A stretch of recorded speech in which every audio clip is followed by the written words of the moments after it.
Thank you for listening to Depictions Media Radio.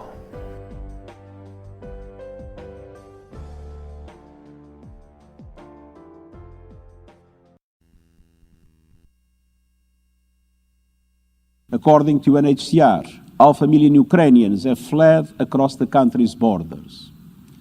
Although Russian strikes are reportedly largely targeting Ukrainian military facilities, we have credible accounts of residential buildings, critical civilian infrastructure, and other non-military targets sustaining heavy damage. This escalating violence, which is resulting in civilian deaths, including children, is totally unacceptable. Enough is enough. Soldiers need to move back to their barracks, and leaders need to move to peace.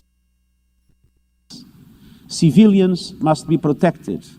International humanitarian and human rights law must be upheld. The sovereignty, independence, and territorial integrity of Ukraine within its internationally recognized borders must be respected in line with General Assembly resolutions.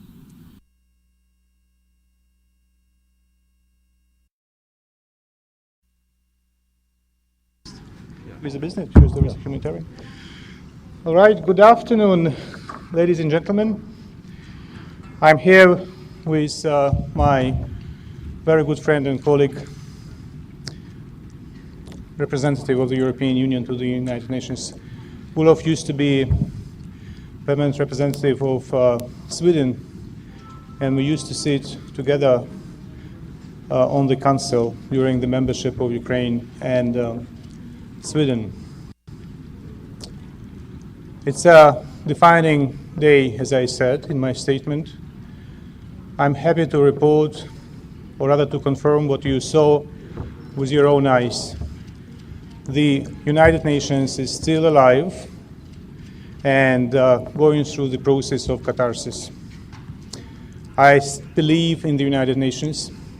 Now people of Ukraine have more reasons to believe in the United Nations. It is just a beginning. Don't think that it was the end in itself or a purpose in itself, the vote. The vote is a powerful message to the Russian Federation. But I need to refer you to what I said in my statement as well.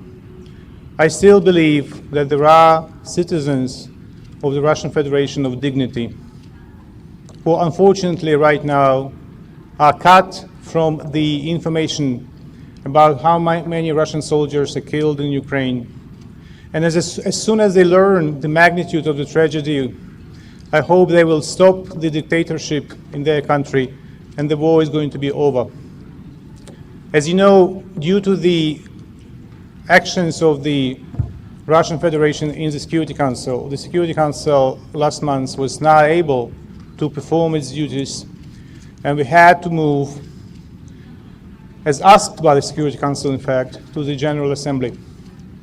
Nevertheless, the Security Council remains busy with Ukrainian issues, with the Russian crisis, and I call on you to call it Russian crisis. Stop calling it Ukrainian crisis. The only country that launched this crisis was Russian Federation. So the Security Council remains busy with issues, how to address like humanitarian problems. I express my sincere gratitude to all nations who have already came forward, offered assistance in money, goods, shelter. I need to ask you to deliver my gratitude to the local authorities of every single country where the refugees are coming and finding their shelter. And those are not only the Ukrainians. I read every day the charts with the nationalities of people who fled to Poland, Hungary, Slovakia, Moldova, Romania. It's like the United Nations there. I already read posts from some Africans who say they dream about coming back to beautiful Ukraine. We will rebuild Ukraine. And I tell my staff, I tell my family, the images of buildings destroyed, they are horrifying. But it does not matter at the moment. Lives of people that matter at the moment. We will rebuild the buildings. We will rebuild every single building, or we will build something better with the help of the international community. So don't be misled by all these malarkeys of Nebenzia and his cronies. And I think that the picture of the results speaks for itself. Thank you. Can I just say one word before you go and put questions to Sergei? Sergei, my good friend, referred to the fact that Sweden, in my previous capacity, worked with Ukraine together on the Security Council. It's true that our colors of the Swedish flag happen to be blue and yellow, as are the colors of the European Union. But today, above all, those are the colors of Ukraine that we all need to carry and carry them high. I want to re-emphasize what I said before. Russia is isolated. Russian aggression will not stand. Today, the world has spoken up against it. Thank you very much. Thank you, Olof. Mr. Ambassador, what would you like to say to the countries that voted no?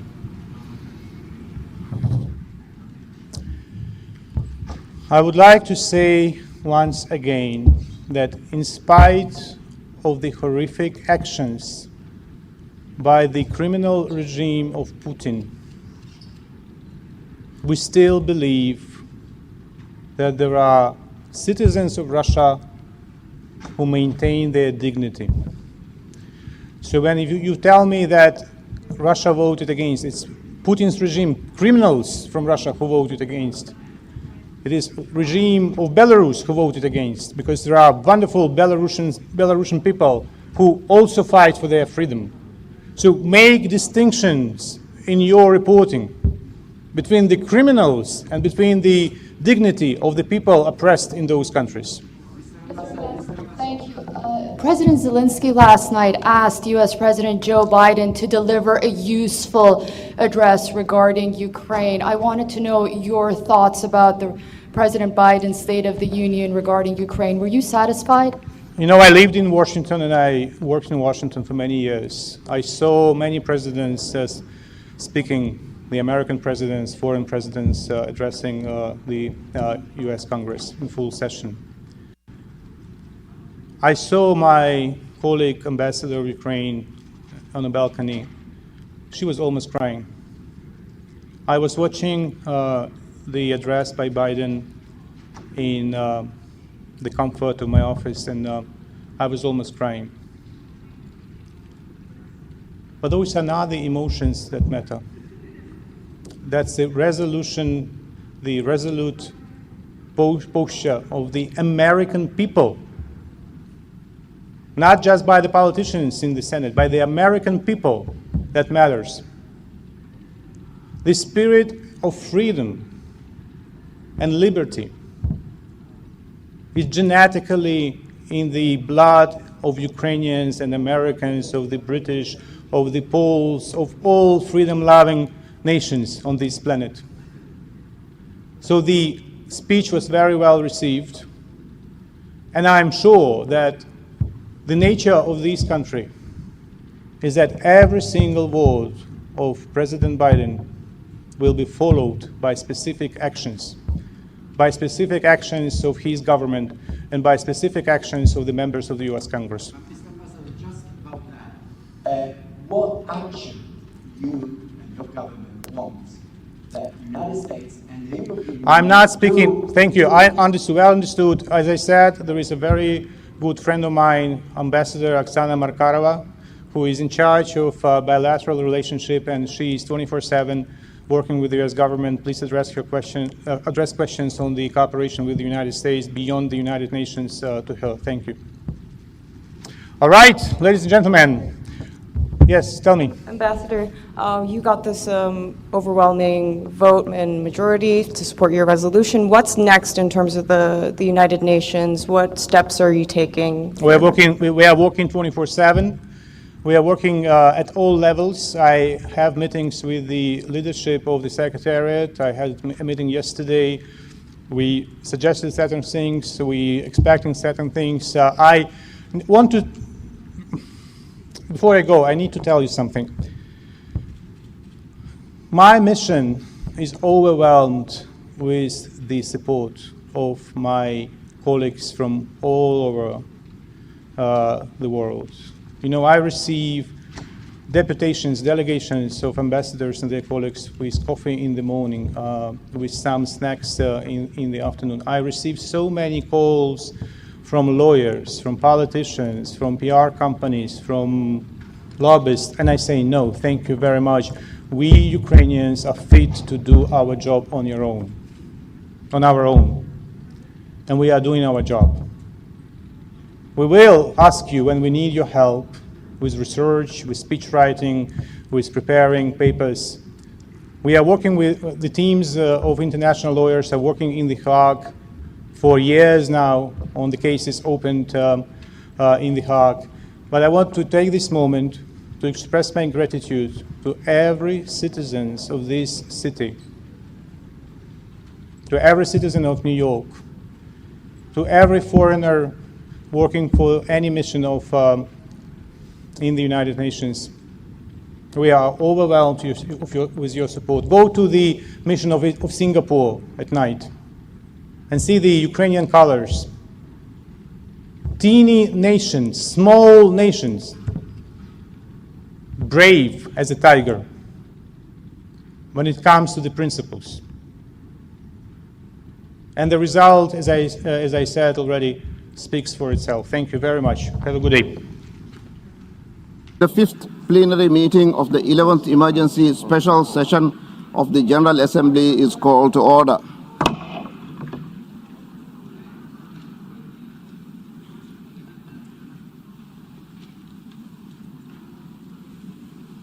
The Assembly will continue its consideration of Agenda Item 5, entitled Letter dated 28 February 2014 from the Permanent Representative of Ukraine to the United Nations, addressed to the President of the Security Council, S/2014/136.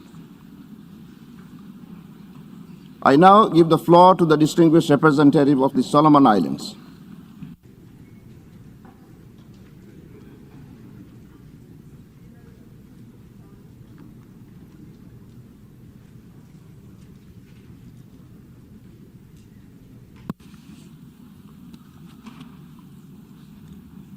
Thank you, Mr. President. Mr. President, Mr. Secretary General, Excellencies, I take the floor to speak on this important agenda in my national capacity. Solomon Islands is following with great concern the developments in Ukraine and deeply worried about the worsening situation.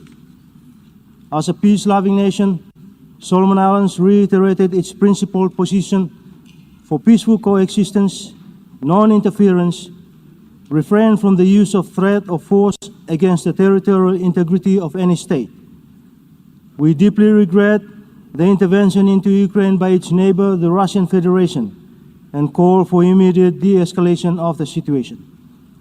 In that respect, we call on all to exercise maximum restraint, put aside all provocation, and restore our faith in our rule-based international order, as we preserve and respect Ukraine's independence, sovereignty, and territorial integrity.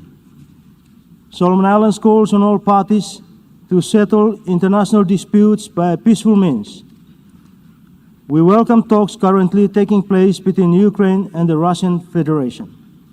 We call on all parties to listen more and better understand each other. We trust that this dialogue will bring a glimmer of hope for a sustainable, peaceful outcome. We fully support efforts made by the UN Secretary General and call for a global unified approach to support the talks, embracing diplomacy and dialogue over confrontation and hostile postures in Ukraine and the region. Solomon Islands further call on all countries to preserve the principles, spirit, and purpose of the United Nations Charter with open hands of friendship and not with a clenched fist. We in the present must look to the past as we chart our way forward.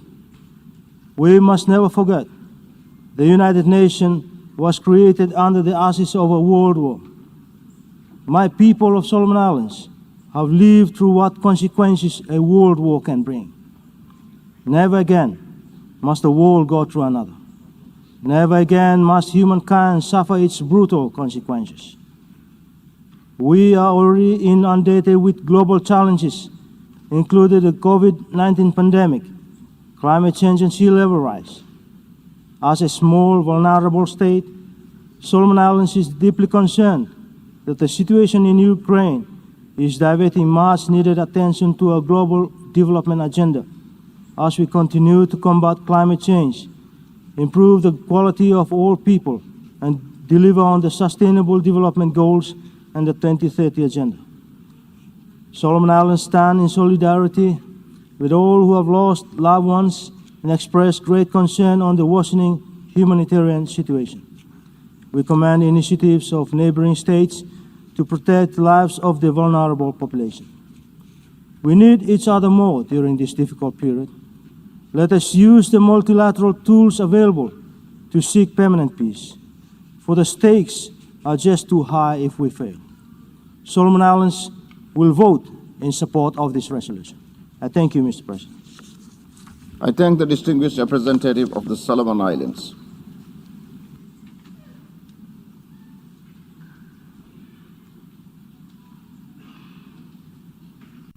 I now give the floor to the distinguished representative of Myanmar.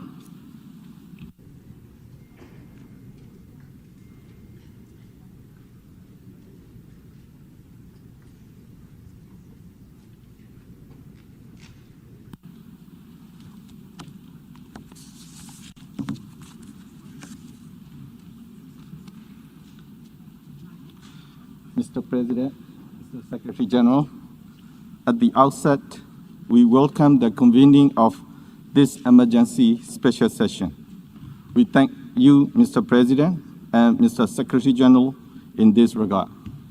This emergency special session is timely, and it would allow all countries, small and big, to raise our voices on the serious situation Ukraine is facing and our concern in the state of affairs of this universal organ, the United Nations. Myanmar always adheres to and takes firm position on the territorial integrity, independence, and sovereignty of all countries. Therefore, Myanmar condemns the invasion of Ukraine and unprovoked attacks against the people of Ukraine. These acts are flagrant violation of the United Nations Charter and international law. Myanmar calls on to respect the sovereignty, independence, and territorial integrity of Ukraine. We have been following with great concern the situation on the ground in Ukraine. It is regrettable that the situation is further escalating with intensifying attacks of the Russian Federation. As a result, many people have been killed and hundreds of thousands of people left their home. The people are suffering even in the severe cold weather. We call on immediate cessation of hostilities and attacks on Ukraine.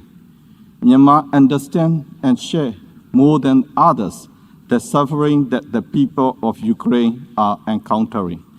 The people of Myanmar are facing similar horrible suffering resulted from the inhumane acts, atrocities, crimes against humanity committed by the Myanmar military.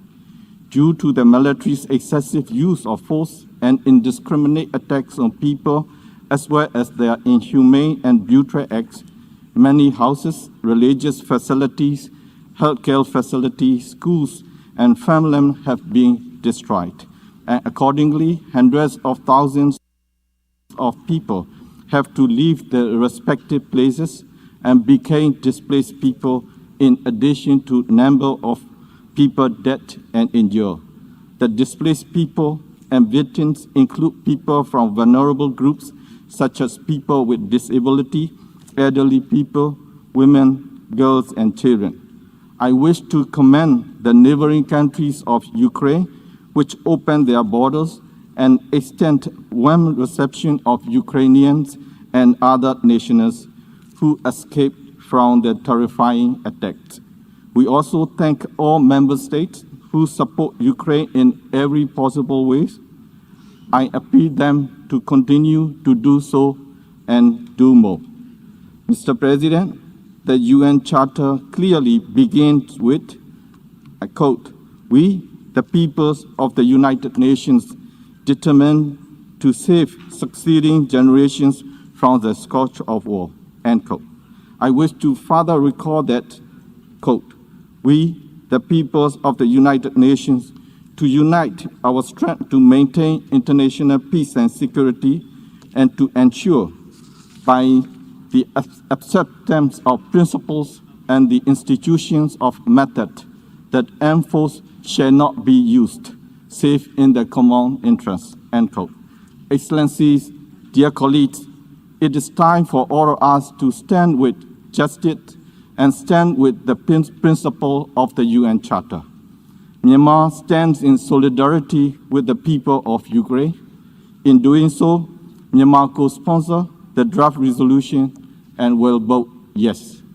Justice, freedom, and peace must prevail all over the world. I thank you. I thank the distinguished representative of Myanmar.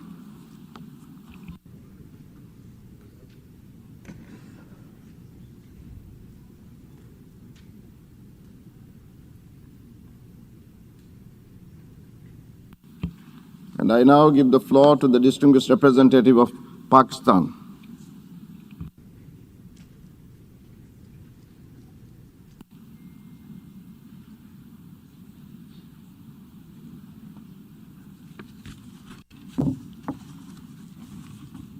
Mr. President, Pakistan is committed to the fundamental principles of the UN Charter: self-determination of peoples, non-use or threat of use of force, sovereignty and territorial integrity of states, and pacific settlement of disputes.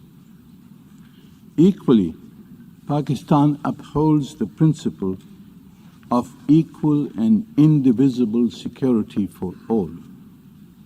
These principles must be consistently and universally respected. Mr. President, Pakistan remains deeply concerned at the recent turn of events. This reflects a failure of diplomacy. Prime Minister Imran Khan has regretted the latest situation between Russia and Ukraine and said that Pakistan hoped that diplomacy could avert military conflict. We have since repeatedly stressed the need for de-escalation, renewed negotiations, sustained dialogue, and continuous diplomacy.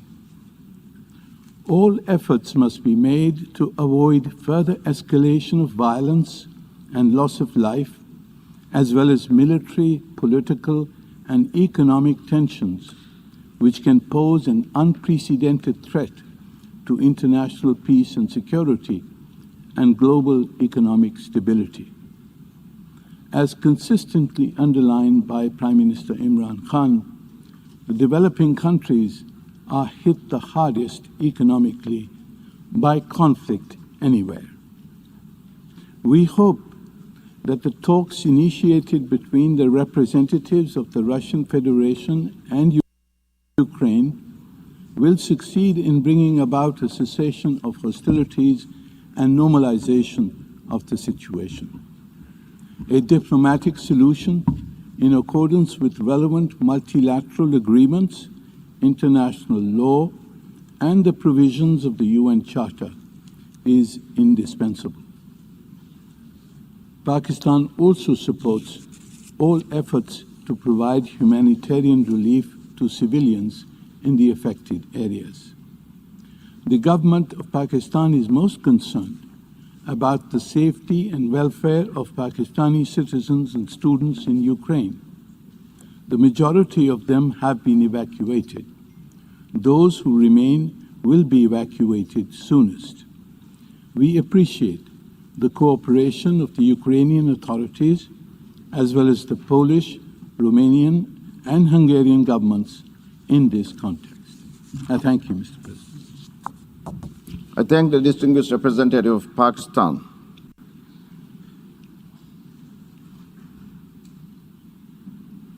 And I now give the floor to the distinguished representative of Djibouti.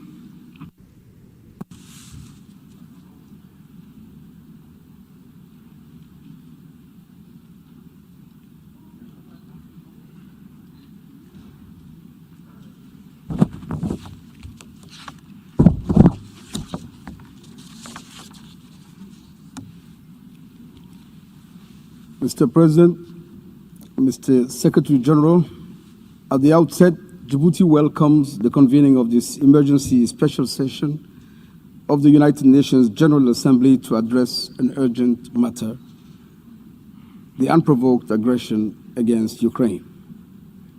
It is a matter of deep regret that the Security Council failed to act in unison after the veto cast by Russia, thus effectively undermining the capacity of this vital organ to exercise its primary responsibility for the maintenance of peace and security.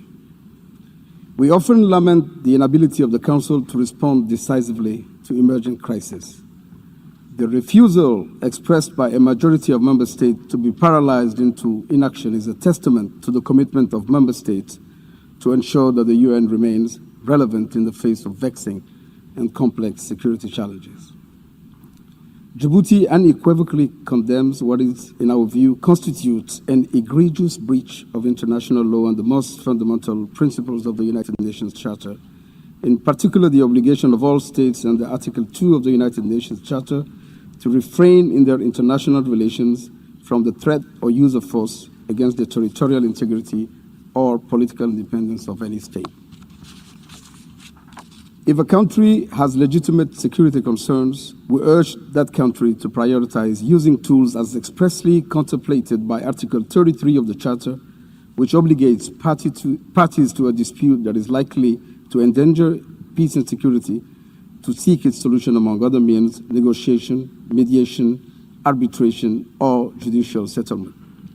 We welcome the offer of good offices made by the Secretary General and reiterate the call by the African Union to establish an immediate ceasefire and to open political negotiations without delay under the auspices of the United Nations in order to preserve the world from the consequences of planetary conflict. No argument, no pretext can justify the use of force, the all-out war, and the brutal violence unleashed on Ukraine and its people. Mr. President, we are appalled by the continued attacks targeting civilians and civilian infrastructure. We are heartsick to watch the gut-wrenching images of civilians fleeing the violence and seeking refuge in neighboring countries. We echo the call made by the Emergency Relief Coordinator and the High Commissioner for Refugees for unimpeded humanitarian access so that aid is delivered to those in need. Ukrainians may have decided to valiantly defend their country and not surrender, but if the war does not stop now, they may not survive. As a distinguished Ukrainian representative powerfully stated, if Ukraine does not survive, international law will not survive. The aggression against Ukraine places under stress the system of international law and international relations that the Charter puts into place. Let us not allow decades of efforts to strengthen the rule of law and revitalize multilateralism go down the drain. Djibouti will therefore vote yes to reaffirm its solidarity to the people of Ukraine. It will vote yes to uphold the UN Charter. It will vote yes to reject the use of armed force and any pretext in aggression against a sovereign country. It will vote yes in support to the sanctity of borders. Monsieur le Président, Mr. President, we are reassured by the measures taken to deal with the discriminatory acts against Africans seeking refuge. However, we are alarmed at the persistent representations of negativity towards Africans and the statements by so-called experts who are drawing distinctions between refugees fleeing the conflict in the Middle East and those fleeing the conflict in Ukraine. Wars are the same regardless of where they are, and they always lead to the same devastating consequences. We're at a critical moment in the history of the United Nations, and we must put an end to all conflicts and do everything to prevent any further conflicts. It is within our reach, and we do have the resources. Let us mobilize the political will to put an end to them. Thank you, Mr. President. I thank the distinguished representative of Djibouti. And I now give the floor to the distinguished representative of Bhutan.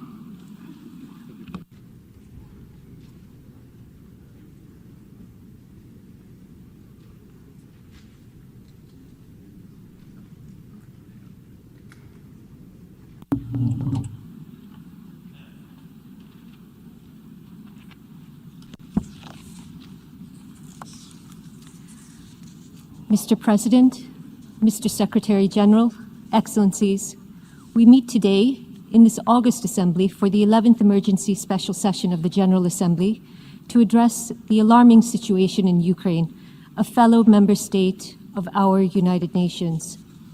It is significant that owing to deadlock in the UN Security Council, this is the first time in 40 years that the provisions of the Uniting for Peace resolution are being invoked.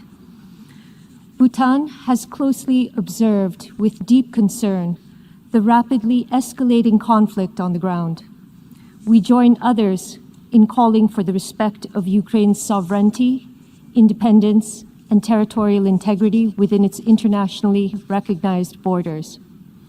Perched atop the Himalayas, even the folds of our mighty mountains cannot shield us from the reverberations of events thousands of miles away. Today, core principles of the UN Charter and a rules-based international order are at stake, endangering international peace and security far beyond the borders of Ukraine and Europe. Mr. President, each and every one of us, big and small, rich and poor alike, have, on admission to the United Nations, ascribed to the purposes and principles enshrined in the Charter. Bhutan made that solemn pledge over 50 years ago. These are principles all member states are beholden to, but for small states, they serve as the guarantor of our existence. Bhutan is a small and peace-loving country, firmly avowed to peaceful coexistence and good neighborly relations between states. Bhutan adds its voice to the chorus within this hall in defense of the UN Charter, in defense of the principles of sovereignty, independence, and territorial integrity of all countries. The threat or use of force and acts of aggression against another sovereign state can never be accepted. We cannot condone the unilateral redrawing of international borders. Bhutan will therefore support the resolution which is now before the Assembly, and in doing so, we reaffirm the call for the respect of international law and the core principles of the UN Charter. In closing, Mr. President, Bhutan expresses its regret at the reports of growing numbers of casualties and loss of innocent lives as a result of the crisis in Ukraine. Our hearts and prayers go out to the families of those who have lost their lives in the escalating conflict and the hundreds of thousands of others who have been displaced and suffer in its wake. Thank you. I thank the distinguished representative of Bhutan.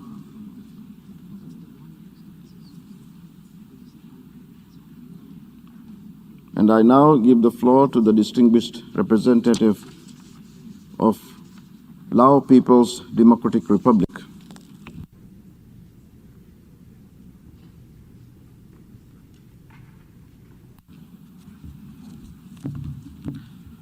Mr. President, Mr. Secretary General, as a peace-loving nation, the Lao PDR firmly upholds the principles of the United Nations Charter and its obligation under the international law. Towards this end, the Lao PDR has continued to pursue its consistent policy of peace, independence, friendship, and cooperation with all nations. As a country previously suffered from the scourge of war, the Laopedia knows too well the endless negative consequences it will cause to the innocent lives. We believe what is entailing is not of the interest to any party. The Laopedia has been closely following the current developments in Ukraine, which is complex and fragile. We commend the UN and countries which have offered humanitarian assistance to the affected people. Mr. President, we remain skeptical of the unilateral sanction. On the contrary, we would also be mindful that the sanctions imposed could entail long-term impact on innocent people, including the global community at large, especially during the pandemic period. Therefore, we call on all parties concerned to refrain from any action that could further fuel the escalation of tension and seek peaceful solutions and restore peace and security. Towards this end, we support the ongoing effort to find a peaceful settlement to this situation through diplomatic means, including the recent peaceful negotiation held at the border of Belarus. It is important that legitimate security concerns of all parties be taken into account. Mr. President, we have heard at this emergency special session during the past 2 days divergent views and opinions. Nevertheless, one common call loudly echoed in this Assembly Hall is the call for peace, which can only be achieved through diplomatic means. It is our fervent hope that through this diplomatic effort, peace can be restored. Peace which constitutes the heart and soul of our organizations, United Nations. I thank you, Mr. President. I thank the distinguished representative of Lao People's Democratic Republic.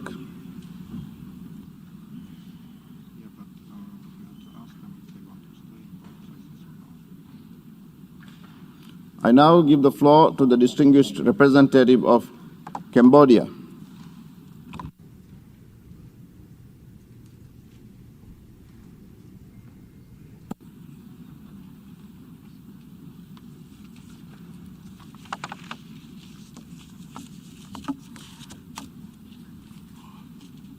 Mr. President, Mr. Secretary General, Cambodia expresses its grave concern on the situation unfolding and human suffering, as well as for the loss of life in Ukraine. We strongly believe that a lasting peace can be achieved only through a peaceful dialogue and negotiation. All parties must ensure that all civilian and civilian infrastructure are protected. Access to humanitarian assistance to the people in and around Ukraine must be ensured during this difficult time. Cambodia fully supports the Secretary General's effort in addressing the humanitarian crisis and to find a peaceful solution in Ukraine. On 26 February, the ASEAN Foreign Minister released a statement urging the concerned parties to seek a peaceful resolution in accordance with international law, the principle of the UN Charters. Cambodia has its firm position that all member states must respect sovereignty, territorial integrity, and political independence of other member states. With that, Cambodia has co-sponsored the draft resolution and will vote yes. I thank you, Mr. President. I thank the distinguished representative of Cambodia.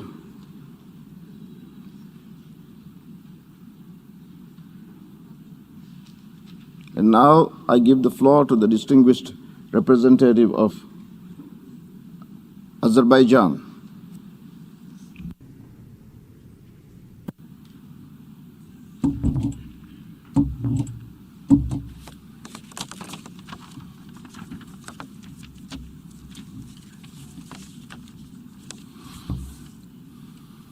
Mr. President.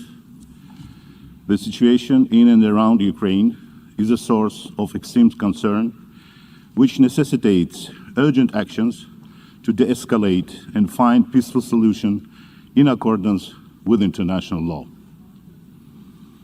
Azerbaijan deeply regrets that the ongoing crisis continues to cause significant casualties, in particular among civilian population. We express our deep condolences to the families of those perished and wounded. We call for strict adherence to international humanitarian law. Civilian lives and civilian infrastructures must be protected and safeguarded at all times. The evolving humanitarian crisis on the ground requires expedient measures to alleviate the impact of current situation on civilians. Proceeding from this understanding, Azerbaijan has already rendered, on a bilateral basis, humanitarian assistance of medicine and medical equipment and other first need essentials to the people of Ukraine. This situation needs to be settled through peaceful diplomatic means in full compliance with the norms and principles of international law, guiding interstate relations, including respect for the sovereignty, territorial integrity, and inviolability of borders. Strict compliance with the norms and principles of international law concerning friendly relations and cooperation among states, and the fulfillment in good faith of the obligations assumed by states are of the greatest importance for the maintenance of international and regional peace and security. Azerbaijan reiterates its call for dialogue without delay to prevent the situation from the further escalation and underlining the necessity of direct negotiations between the parties. I thank you, Mr. President. I thank the distinguished representative of Azerbaijan.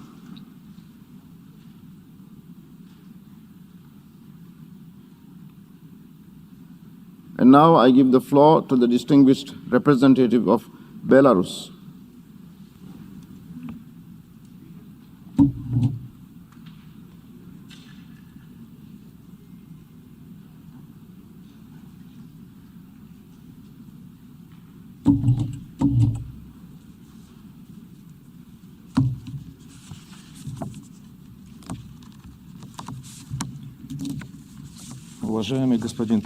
President, Secretary General, the Republic of Belarus will vote against this draft resolution.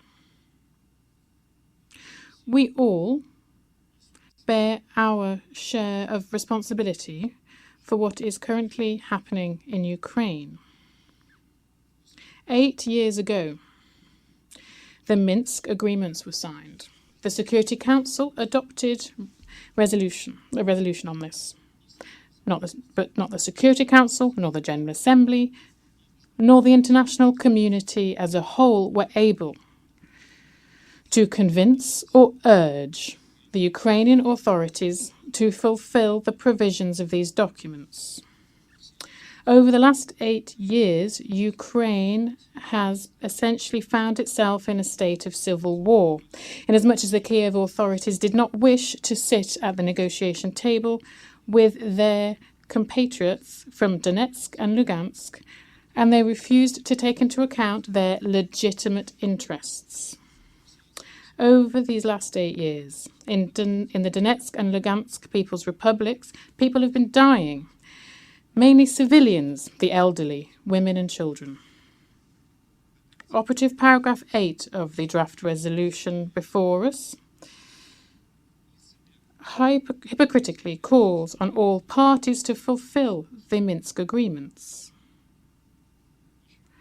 So there is a question then to the sponsors and the co-sponsors of this draft resolution. Where were you all, ladies and gentlemen?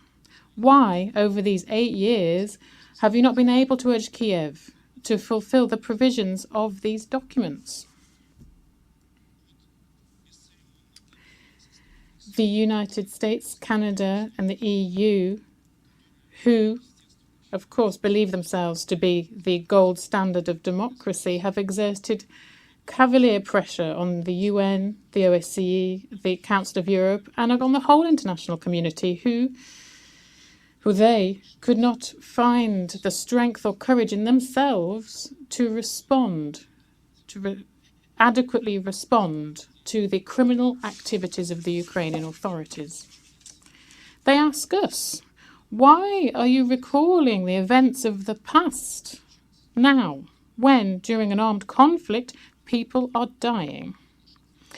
But actually, our response is a very simple one. Let's look at the real lessons from the events of the Second World War. The international community then didn't realize then that any spark of neo-Nazism in any country needs to be swiftly extinguished. So what is happening today in this room and beyond is another clear demonstration of double standards, and a confirmation of these double standards on the side of the USA and their allies, whose crimes have already led to hundreds of thousands of victims in Yugoslavia, in Iraq, Libya, and Afghanistan. We categorically reject accusations against Belarus that we are involved in unlawful use of force against Ukraine. I will let you in on a secret. Yes, we are involved. The president of Belarus, Alexander Lukashenko, personally is sparing no efforts to ensure contact between the Russian and Ukrainian sides. Our involvement today, thus, goes as far as organizing negotiations between the Russian Federation and Ukraine and doing everything we can to ensure that they are held.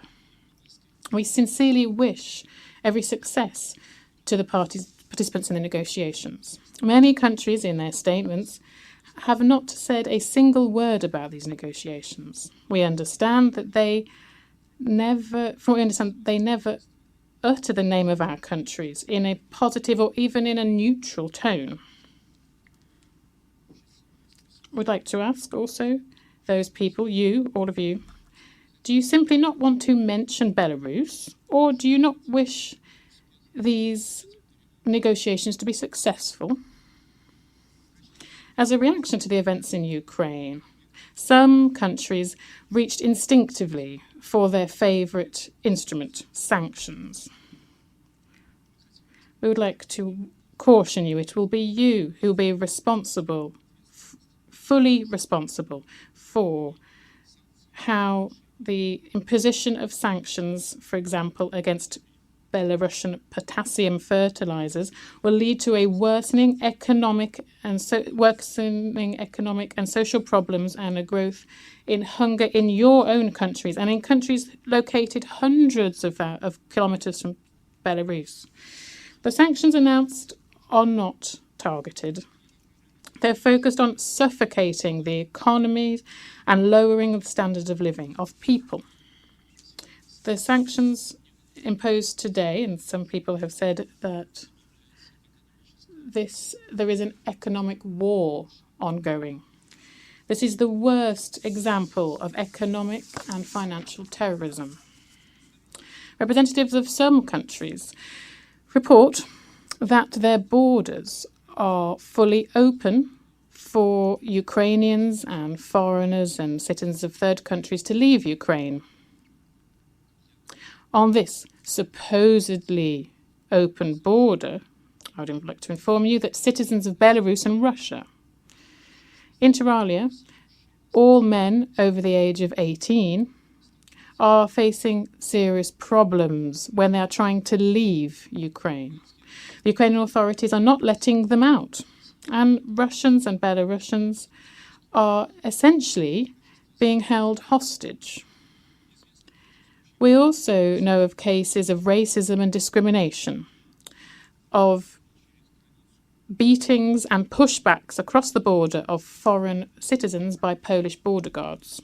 On the 26th of February, Polish border guards beat up and turned back into Ukraine a group of around 100 Indian students who then were kindly placed in a refugee camp in Romania.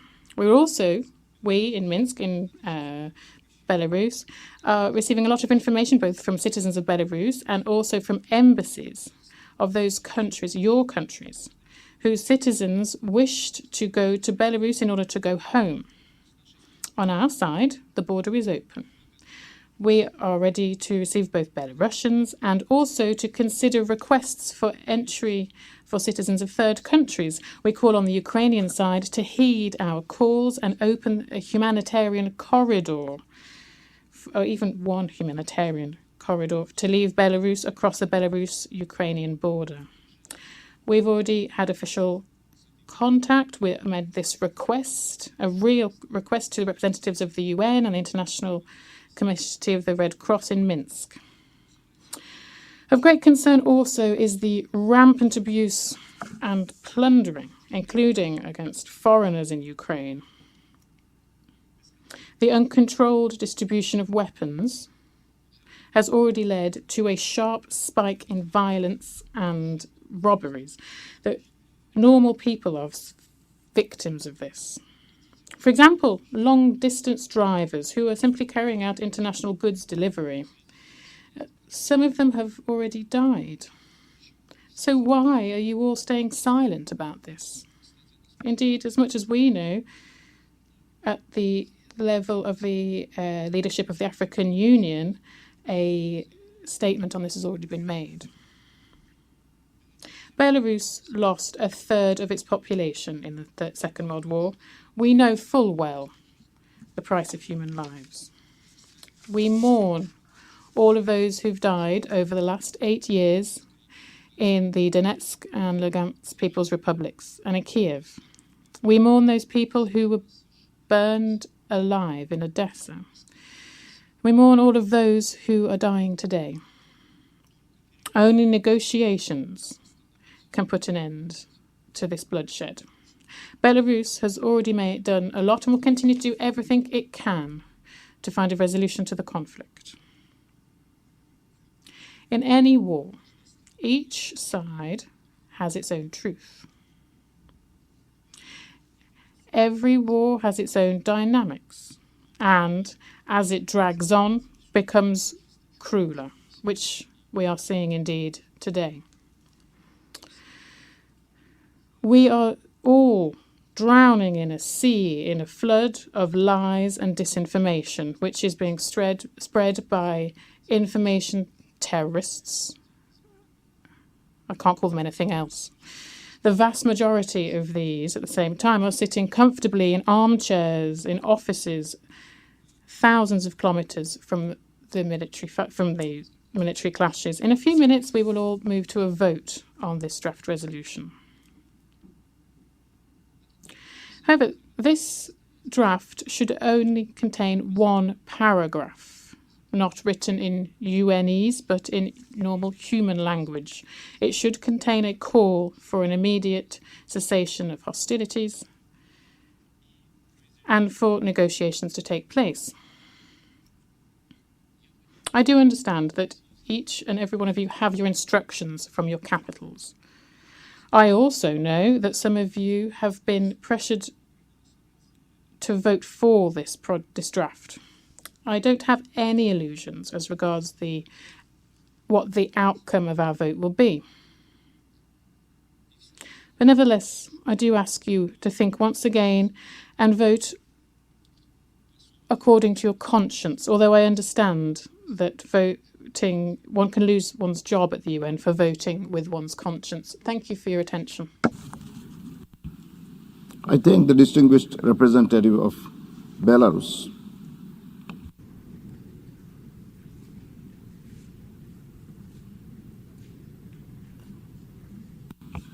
And now I give the floor to the distinguished representative of the United States.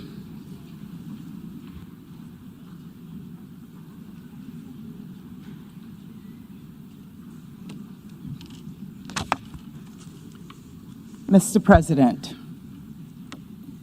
Mr. Secretary General, my fellow delegates, to all those who dedicate themselves to the noble mission of this institution. Today, we call on Russia to stop its unprovoked, unjustified, unconscionable war. We call on Russia to respect the sovereignty and territorial integrity of Ukraine. We call on another neighbor of Ukraine, Belarus, who you've just heard from, to stop supporting the war and stop allowing its territory to be used to facilitate this aggression.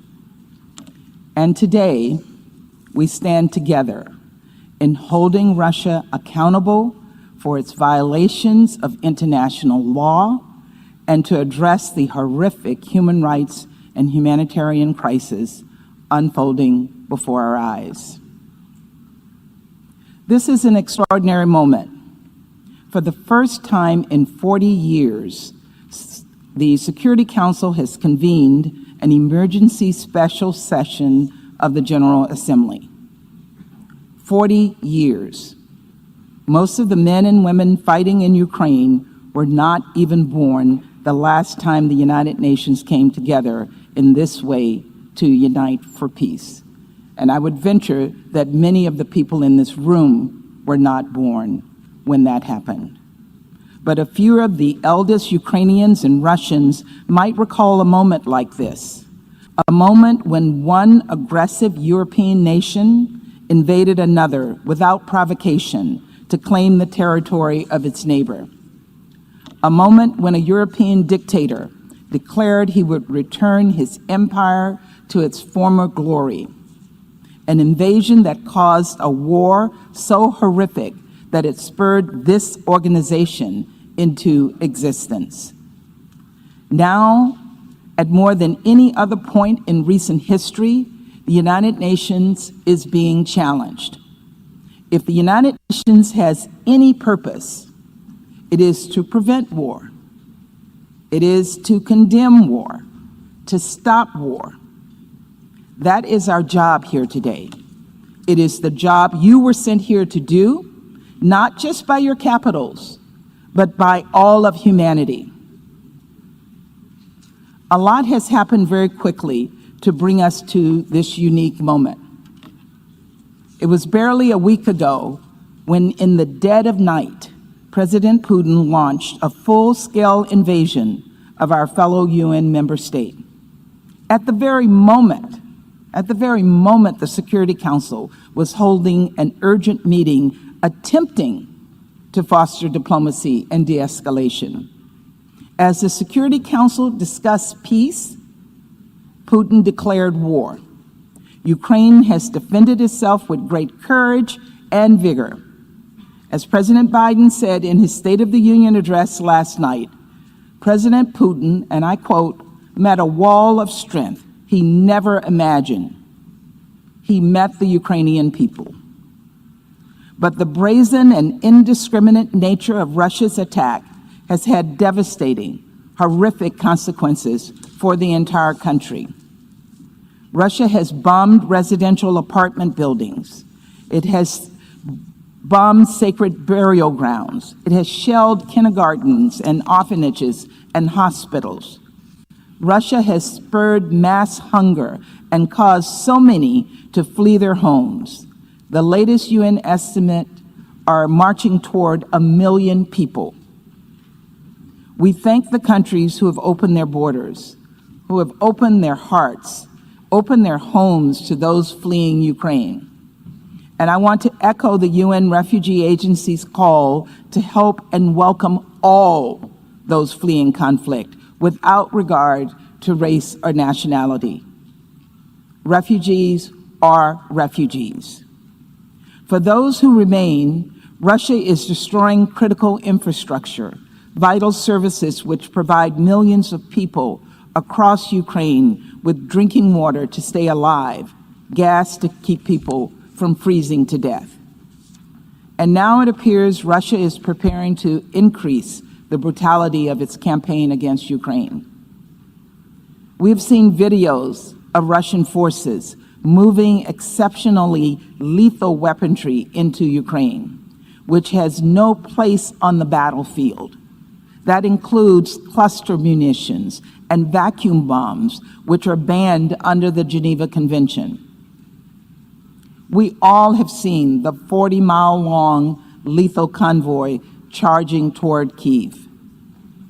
President Putin continues to escalate, putting Russia's nuclear forces on high alert, threatening to invade Finland and Sweden. At every step of the war, Russia has betrayed the United Nations. Russia's actions go against everything this body stands for. People across the world have already united together in exactly the way this General Assembly must do today. Protests and vigils against Russia's war and in solidarity with Ukraine, marked with blue and yellow, have sprung up across the globe. These are protests for peace. From Bangkok to Budapest, from Berlin to Buenos Aires, from Sydney to Seoul, from Calgary to Cape Town, and even in Moscow and Minsk, people everywhere are standing up to call for President Putin to stop this attack. The Russian people are themselves asking how many lives Putin will sacrifice for his cynical ambitions. And they are appalled at the answer. To the Russian protesters, I say thank you. Thank you for your bravery. To the Russian soldiers sent to the front lines of an unjust, unnecessary war, I say your leaders are lying to you. Do not commit war crimes. Do everything you can to put down your weapons and leave Ukraine. The truth is that this war was one man's choice and one man alone, President Putin. It was his choice to force hundreds of thousands of people to stuff their lives into backpacks and flee the country, to send newborn babies into makeshift bomb shelters, to make children with cancer huddle in hospital basements, interrupting their treatment, essentially sentencing them to death. Those were President Putin's choices. Now it's time for us to make ours. The United States is choosing to stand with the Ukrainian people. We are choosing, in coordination with our allies and partners, to impose severe consequences on Russia. We are choosing to hold Russia accountable for its actions, and we will soon turn to vote on a resolution that does just that. We believe this is a simple vote. Vote yes if you believe UN member states, including your own, have a right to sovereignty and territorial integrity. Vote yes if you believe Russia should be held to account for its actions. Vote yes if you believe in upholding the UN Charter and everything this institution stands for. Thank you very much. I thank the distinguished representative of the United States.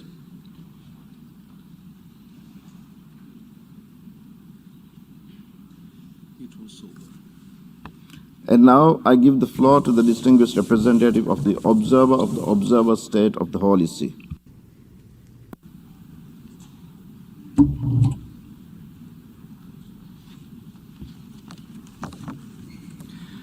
Mr. President, Mr. Secretary General, thank for calling this emergency special session, as in recent days we have been shaken by something tragic, war. The Holy See joins the many member states and millions across the globe who call for the immediate cessation of hostilities in Ukraine and the return to diplomacy and dialogue.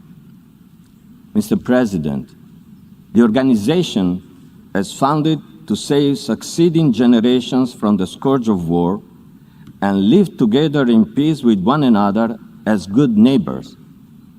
It is the duty of all states to seek to resolve disputes through negotiation, mediation, or by other peaceful means, even when war has commenced. Mr. President, last Sunday, Pope Francis expressed his closeness with all who now suffer as a result of the conflict, stressing that, and I quote, "It is urgent to open humanitarian corridors, and those fleeing must be welcomed." With heart broken by what is happening in Ukraine, and let us not forget the wars in other parts of the world, I repeat, put down your weapons. Those who love peace reject war as an instrument of aggression against the freedom of other peoples and as a means for the settlement of international disputes. End of quote. The Holy See wishes to express also in this forum its appreciation to those states which are offering humanitarian assistance to those in need, both in Ukraine and in neighboring countries in which many Ukrainians have sought safety. Mr. President, Pope Francis has called on believers and non-believers alike to observe this Wednesday, 2nd of March, as a day to be close to the suffering of the Ukrainian people, to feel that we are all brothers and sisters, and to implore of God the end of this war. The Holy See is convinced that there is always time for goodwill. There is still room for negotiations. There is still a place for the exercise of a wisdom that can prevent the predominance of partisan interest, safeguard the legitimate aspiration of everyone, and spare the world from the folly and horrors of war. May this emergency special session advance efforts that help attain this end. Thank you, Mr. President. I thank the distinguished representative of the Holy See.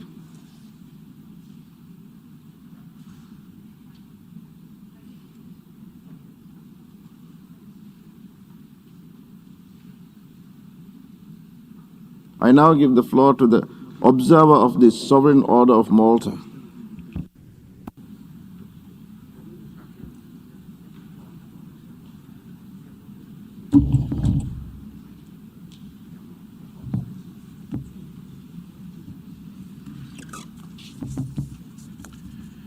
Mr. President, Mr. Secretary General, distinguished representatives, the Sovereign Order of Malta, a sovereign entity which provides global humanitarian aid with a special mission to serving the sick and the poor, has observed with great sadness and regret the ongoing conflict which has impacted the lives of so many citizens of Ukraine, and which is currently created an unprecedented flow of refugees seeking peace and security across their nation's borders.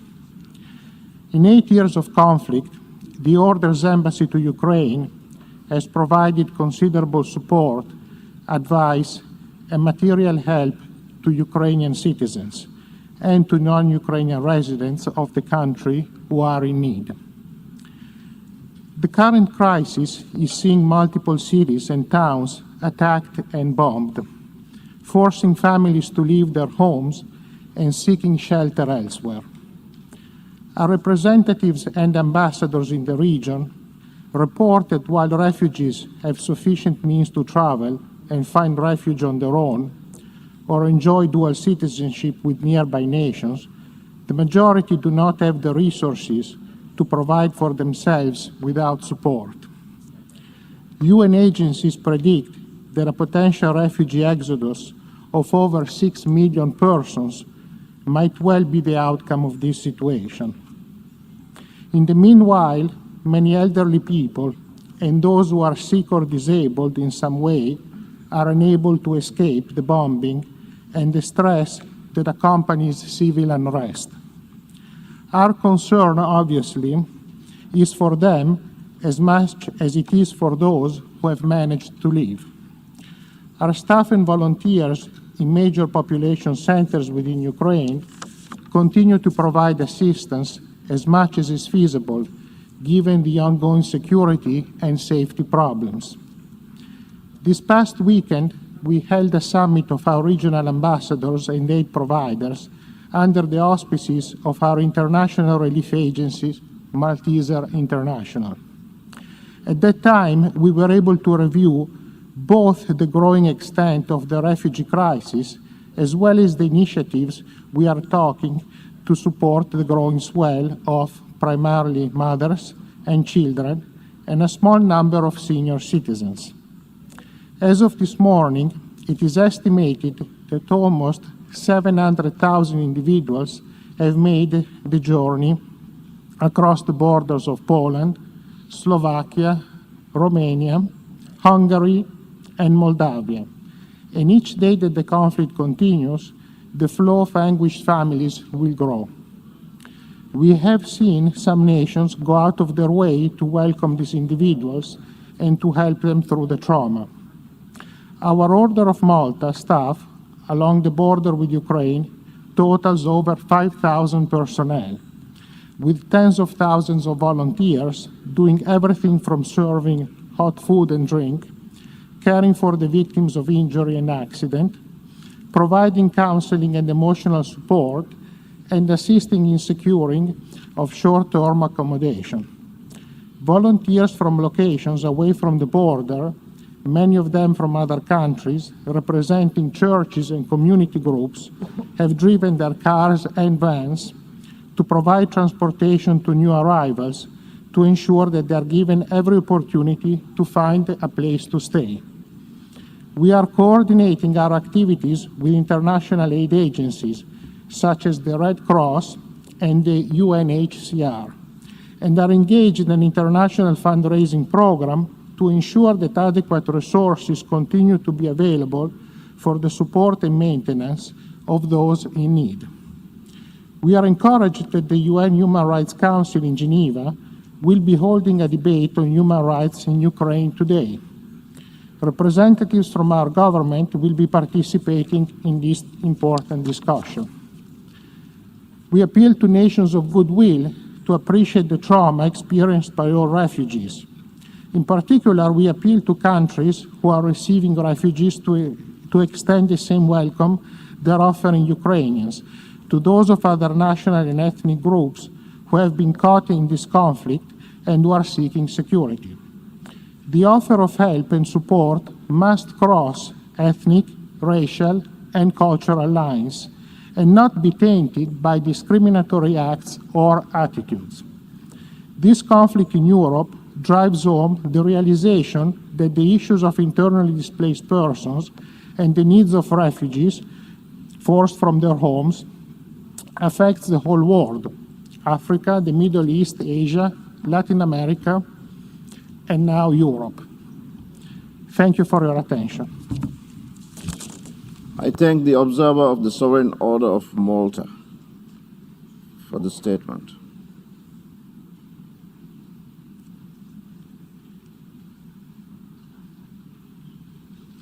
I now give the floor to the observer of the International Institute for Democracy and Electoral Assistance.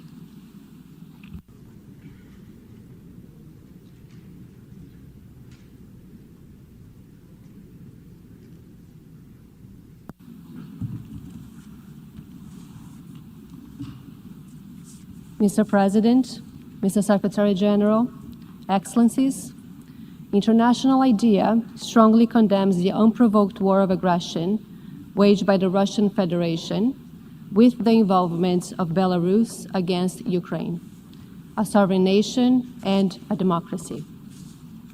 This is in breach of international law and international agreements and a rules-based international order that underpins the shared objective of global peace and the existence of organizations such as International IDEA.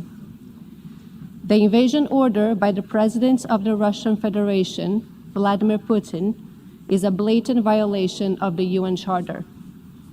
As firm believers in the rights of peoples to exercise their fundamental rights and freedoms, we convey our full support to and solidarity with the people of Ukraine. They are innocent victims of this aggression. We salute the brave partners and democracy activists with whom International IDEA has engaged in recent years when Ukraine made huge progress towards being a stable and thriving democracy. We call on the international community to spring into action to protect them and mitigate the humanitarian consequences of the invasion. We cannot fail to note that the military operation was launched while the UN Security Council was meeting to discuss the crisis.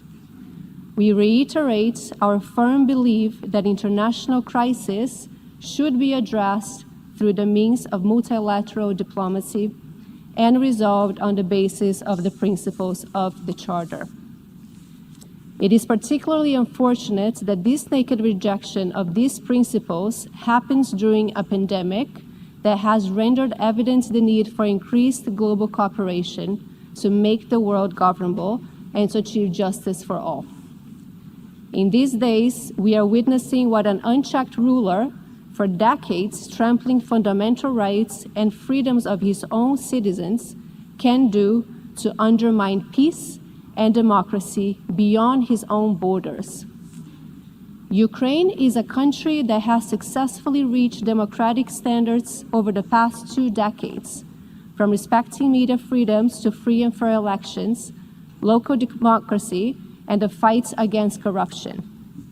It is no wonder President Putin is scared of such democratic vibrancy at his doorstep. This is a pivotal moment for Democrats all over the world to stand united in support of Ukraine. It is also the moment to reinforce action to counter and to prevent the rise of authoritarian regimes elsewhere, which cannot survive without kleptocracy and the systematic violation of human rights and freedoms. We call on Russia to immediately withdraw its military forces and fully respect Ukraine's sovereignty. Revanchist interpretations of history and attempts to change borders based on ethno-nationalist fantasies offer not a luminous path for humanity, but a route towards darkness and endless cycles of violence. They certainly don't provide any hope to the younger and unborn generations that will bear the brunt of the climate crisis, or to the billions of vulnerable people around the world that are yet to realize the promise of a life free from fear and want, and the promise of the Agenda 2030. Those are the real challenges of our age. We encourage the UN Secretary General, Antonio Guterres, to make use of his good offices to advance ceasefire talks, humanitarian access to the war-affected areas, and protection of civilians, and particularly the most vulnerable ones. We urge UN member states to adopt and enforce sanctions against the Russian Federation until withdrawal of their forces from Ukraine and the full restoration of its territorial integrity. We urge UN member states to do whatever it takes in compliance with the principles of the UN Charter to stop this war and prevent any further escalation of conflict. International IDEA will do its part in collaboration with the United Nations, our member states, and other democratic governments and organizations to protect in Ukraine and elsewhere the principle that every country has a right to freely determine its own fate on the basis of the will of the people, freely expressed. Democracy's institutions and processes are the best means to protect the right. Today, we must stand up for these principles. Today, we must stand up for Ukraine, which embodies these principles and defends them to our greatest respect. Diakuyu, thank you. I thank the distinguished observer of the International Institute for Democracy and electoral assistance. We have heard the last speaker in the debate on this item. The General Assembly has thus concluded this stage of the consideration of Agenda Item 5. The Assembly will resume its consideration of Agenda Item 5, entitled Letter dated 28 February 2014 from the Permanent Representative of Ukraine to the United Nations, addressed to the President of the Security Council S/2014/136, to take action on a draft resolution issued as document A/ES-11/L1. I now give the floor to the distinguished representative of Ukraine to introduce draft resolution A/ES-11/L1.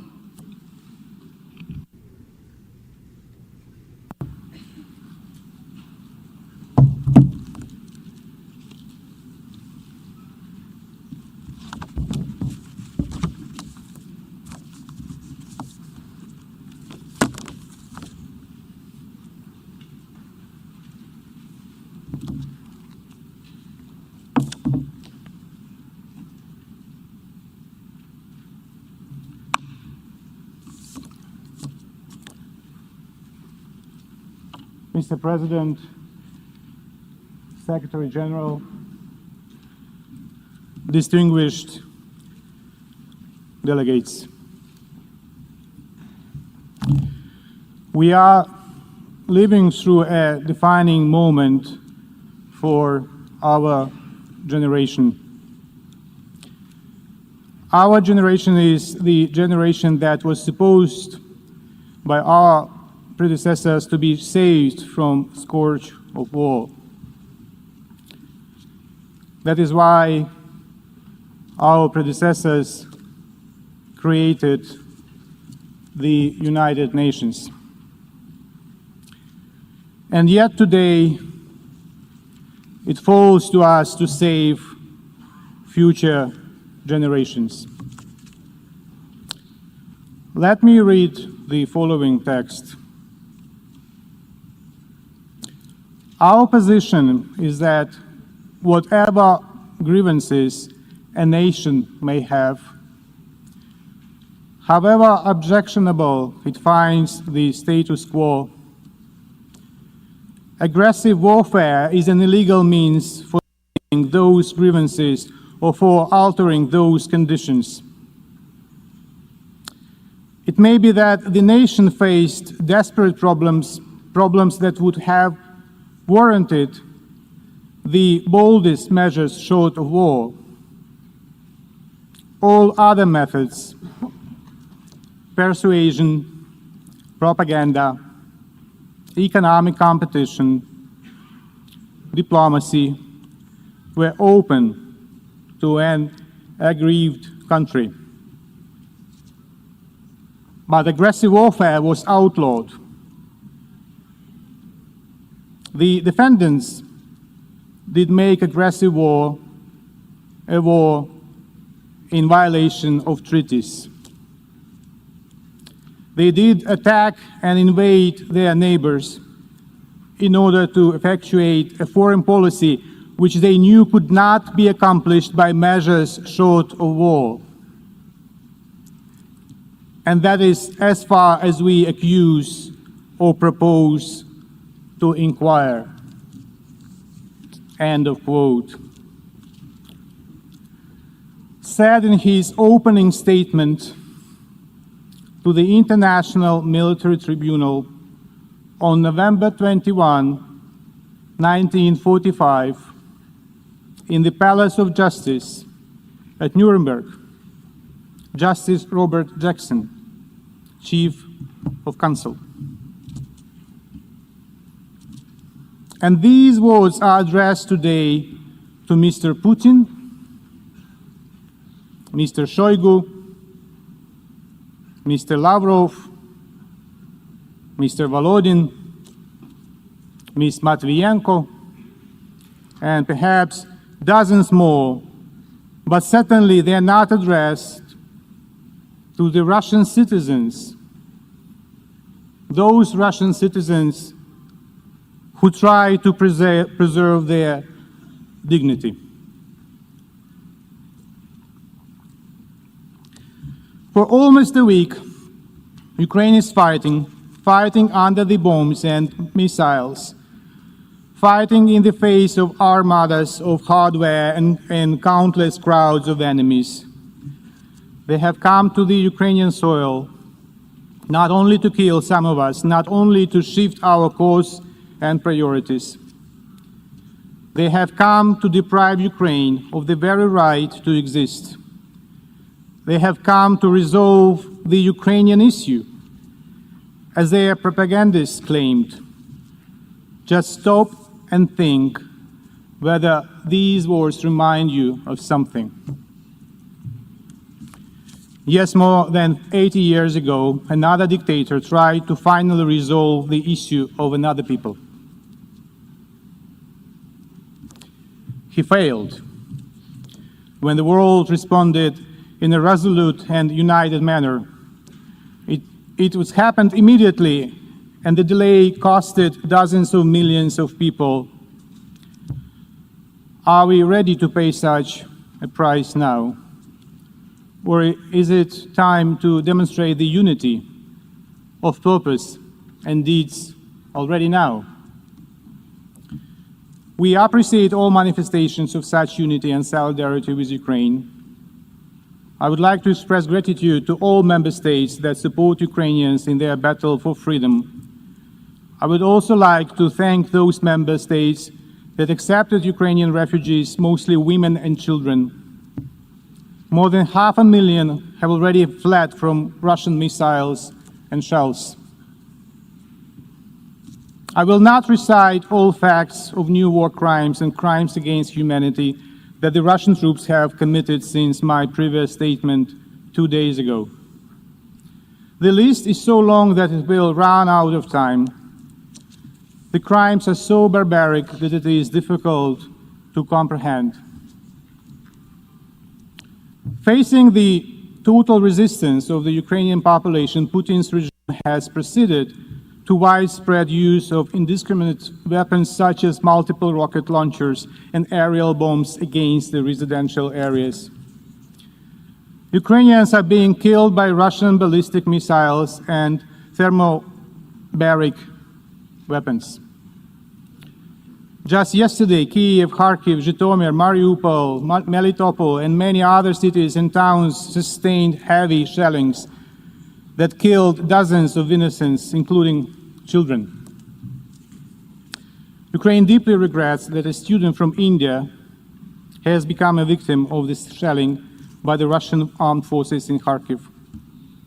We offer our deepest sympathies to India and the relatives of the victim. A Chinese citizen was also injured in another Ukrainian city because of Russia's deadly attacks. The Ukrainian and foreign citizens have become hostages of the Russian armed aggression against Ukraine. In Kyiv, Russian murderers hit the city TV tower, killing 5 passerbys. One of the missiles dropped on the Babin Yar Holocaust Memorial, a sacred place of commemoration of Jews, Ukrainians, Roma, and representatives of other ethnic groups killed by Nazis during the World War II. What an irony when victims of Nazis are being killed for the second time by Nazi modern followers. As the President of Ukraine asked, what was the point of repeating the slogan, never again in 80 years?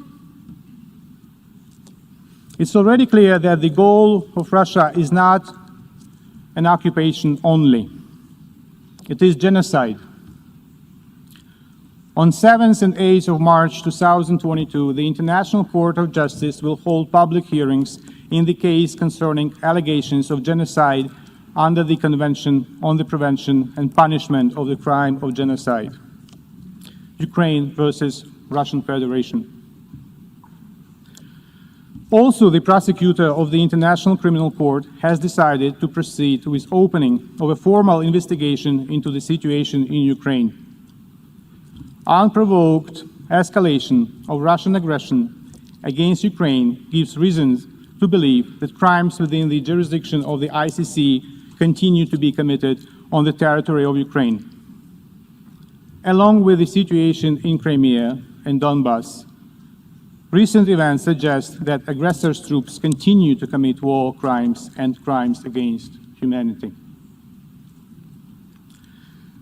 Dear colleagues, one might consider observing the bloodshed in Ukraine that it is not my war. It is a mistake. The evil will never stop. It requires more and more space to conquer. If tolerated, it advances further and further. The draft resolution is one of the building blocks to build a wall to stop it, to stop in Ukraine and not to let it go further. The wall that will protect all of you, in particular younger generations.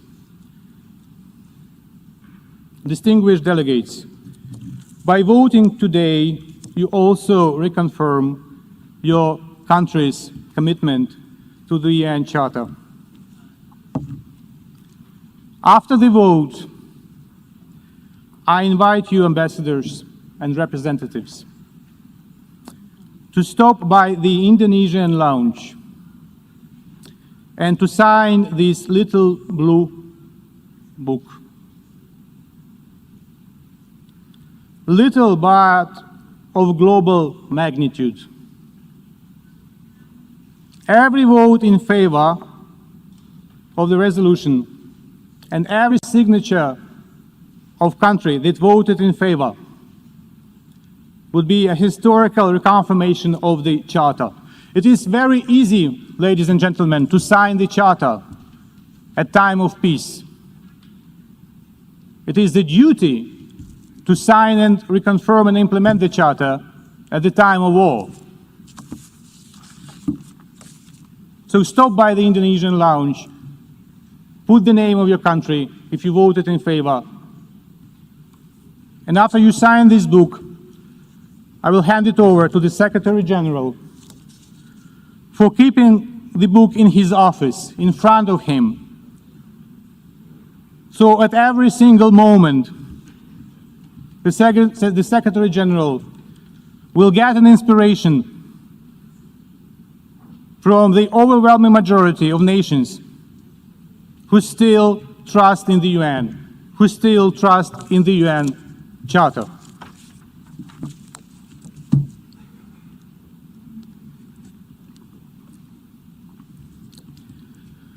There is a very fragile gentleman, a very old one. He was born in a territory that was part of the Kingdom of Hungary. He will celebrate his 102 years birthday in 9 days. His name is Benjamin Ferenc.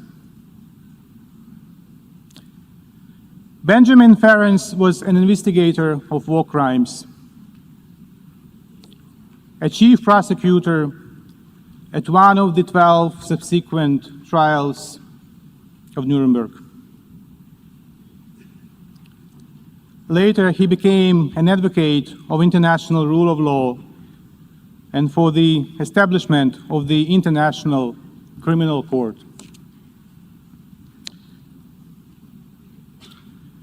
With the permission of the producer, I would play a couple of seconds of his words. And I want you to listen very carefully. Three words: law, not war. If you can do that, you save every day billions of dollars, which you can use to deal with the legitimate complaints of old people who need medical care, students who have to pay for their tuition, all the legitimate complaints which could be solved if we didn't spend the money on weapons to kill them instead of helping them. And that is the current system. Now, how are you going to do it? I will end by telling you how to do it. And the principles which have guided me. There are 3 principles. 1, never give up. 2, never give up. 3, I hear you, never give up. Good luck. I wish you the best of luck.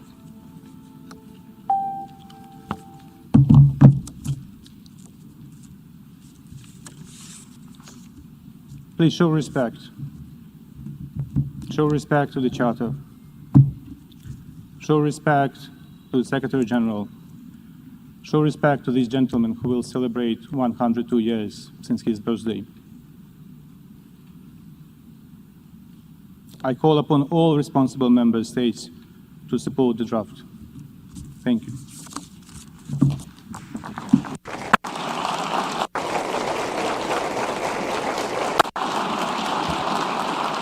I thank the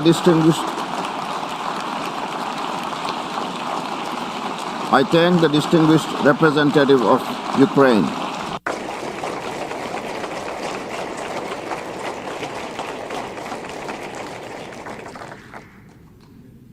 We shall now proceed to consider draft resolution A/ES-11/L1 entitled Aggression Against Ukraine.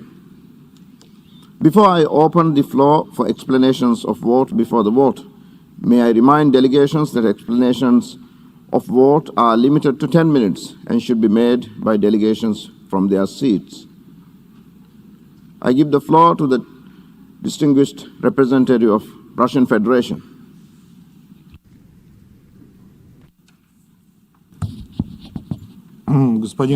President, Secretary General, colleagues, Russia would ask for this draft resolution to be put to the vote. And we call on you not to support this draft. However, we know about the unprecedented pressure that our Western partners are exerting on a large number of countries, urging them to vote as they see fit. This is not something even that we can call pressure. It was open and cynical threats, and we know about it. This document will not allow us to end military activities. On the contrary, it could embolden Kiev radicals and nationalists to continue to determine the policy of their country at any price, holding peaceful civilians hostage, but not in the figurative sense of the term, but in the literal sense of it. Now, that is what is happening in a series of cities in Ukraine where people are being used as human shields. Today, we've learned that in the Ukrainian military are not allowing citizens of Mariupol to leave the city. They are keeping them there, including women and children there in one of the schools in Mariupol, and forcing them, turning back all civilians who are trying to leave the city along humanitarian corridors.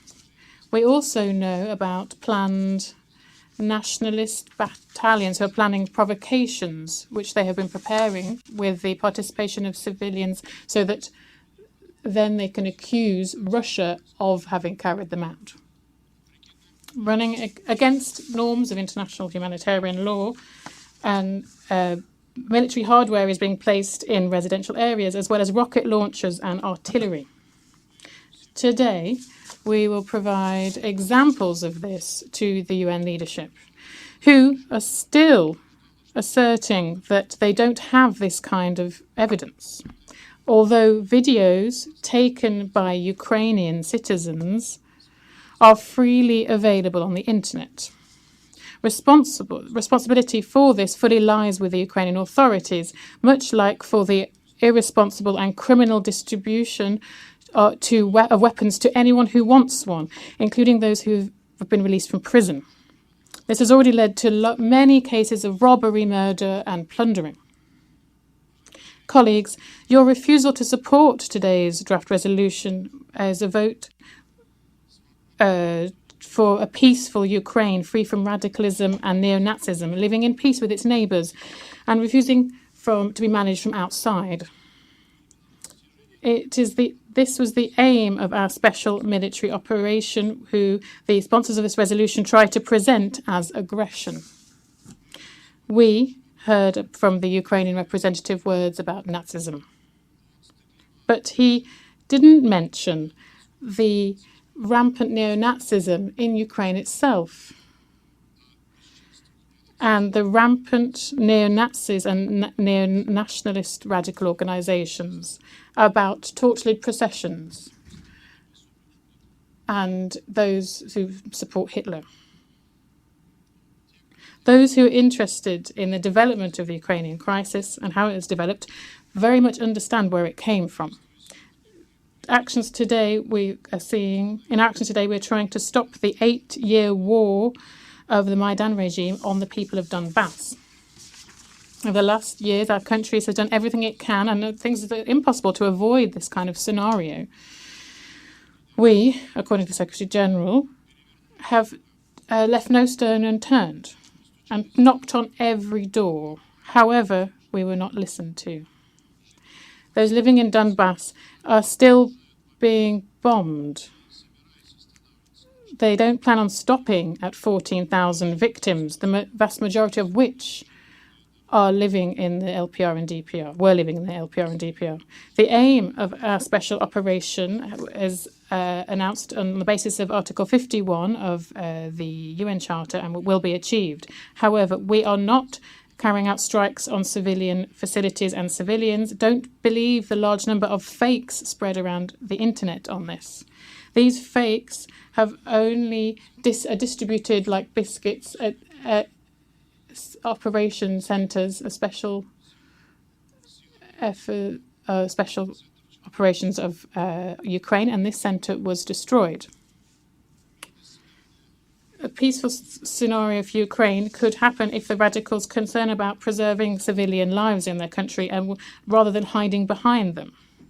This is a call in the text before the vote. There is no reference to this call in the text before us to vote on. Nothing is mentioned about the illegal coup in Kiev in February 2014, with the connivance of Germany, France and Poland, and with the support of the United States, where the legitimately elected president of the country was overthrown. This draft does not mention anything along the lines that the new nationalist authorities are limiting the rights of citizens to use the Russian language. This was a green light for a large chain of events of violations of the basic rights of those living in the east of the country, and not only in the east of the country, including the most valuable right, that right to life.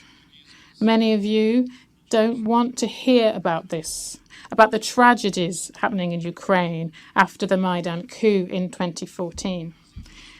And those people who burnt alive in Odessa, and the crimes of those who didn't agree, against those who didn't agree with them. And the most blatant example of this was the war against Donbass rolled out by Kiev.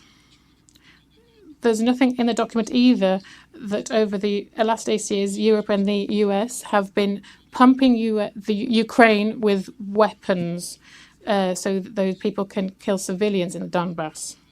And the loyal authorities in Kiev are fully ignoring the Minsk agreements and sabotaging Security Council Resolution 2202.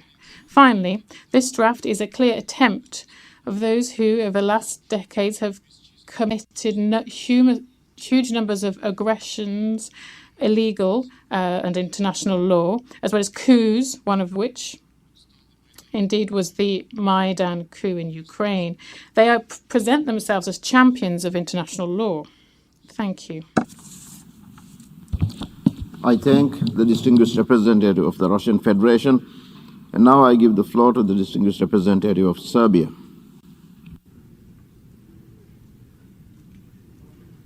Most sincerely regrets events taking place in the east of Europe. Russia and Ukraine have always been friendly country to the Republic of Serbia, and Serbian people perceives Russians and Ukrainians as fraternal nations. We felt loss of life of each man in Ukraine is true tragedy. The Republic of Serbia is committed to observing principles of territorial integrity and political independence of states as one of the basic principles of international law based on UN Charter and Final Act from Helsinki from 1975, which guarantees the right of states to inviolability of borders, just like it is committed to the preservation of sovereignty and integrity of its own territory. The Republic of Serbia, likewise, advocating respect for territorial integrity of other sovereign nations, and regardless of not agreeing with all formulation stated in resolution, will vote in favor of resolution. I am obliged to point to PP 13 and remind that the first attack against a sovereign state on the soil of Europe after the Second World War took place not so long ago, in 1999, when 19 countries attacked, at that time, Federal Republic of Yugoslavia, primarily Republic of Serbia, when there was no appropriate reaction of such distinguished institution to this flagrant violation of UN Charter, despite the fact they still suffer from consequence of severe violation of fundamental principles of international law by others. Serbia is not giving up these principles even today. The Republic of Serbia will continue to advocate termination of conflicts, expecting that the parties will invest additional efforts into reaching diplomatic solution and creating conditions for peace throughout dialogue. Serbia will provide all kind of humanitarian aid to endangered Ukrainian citizens while remaining committed to peace and consistent respect for international law. Thank you. I thank the distinguished representative of Serbia, and now I give the floor to the distinguished representative of Syrian Arab Republic.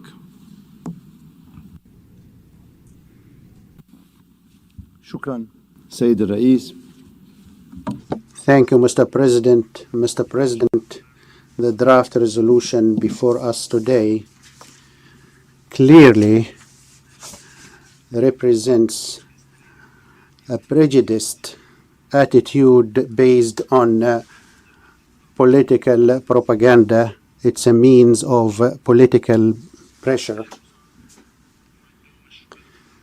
Those who prepared the draft resolution incorporated an aggressive language against the Russian Federation to belittle its legitimate stand based on its security concerns and its right to protect its people from the threats to national Russian security.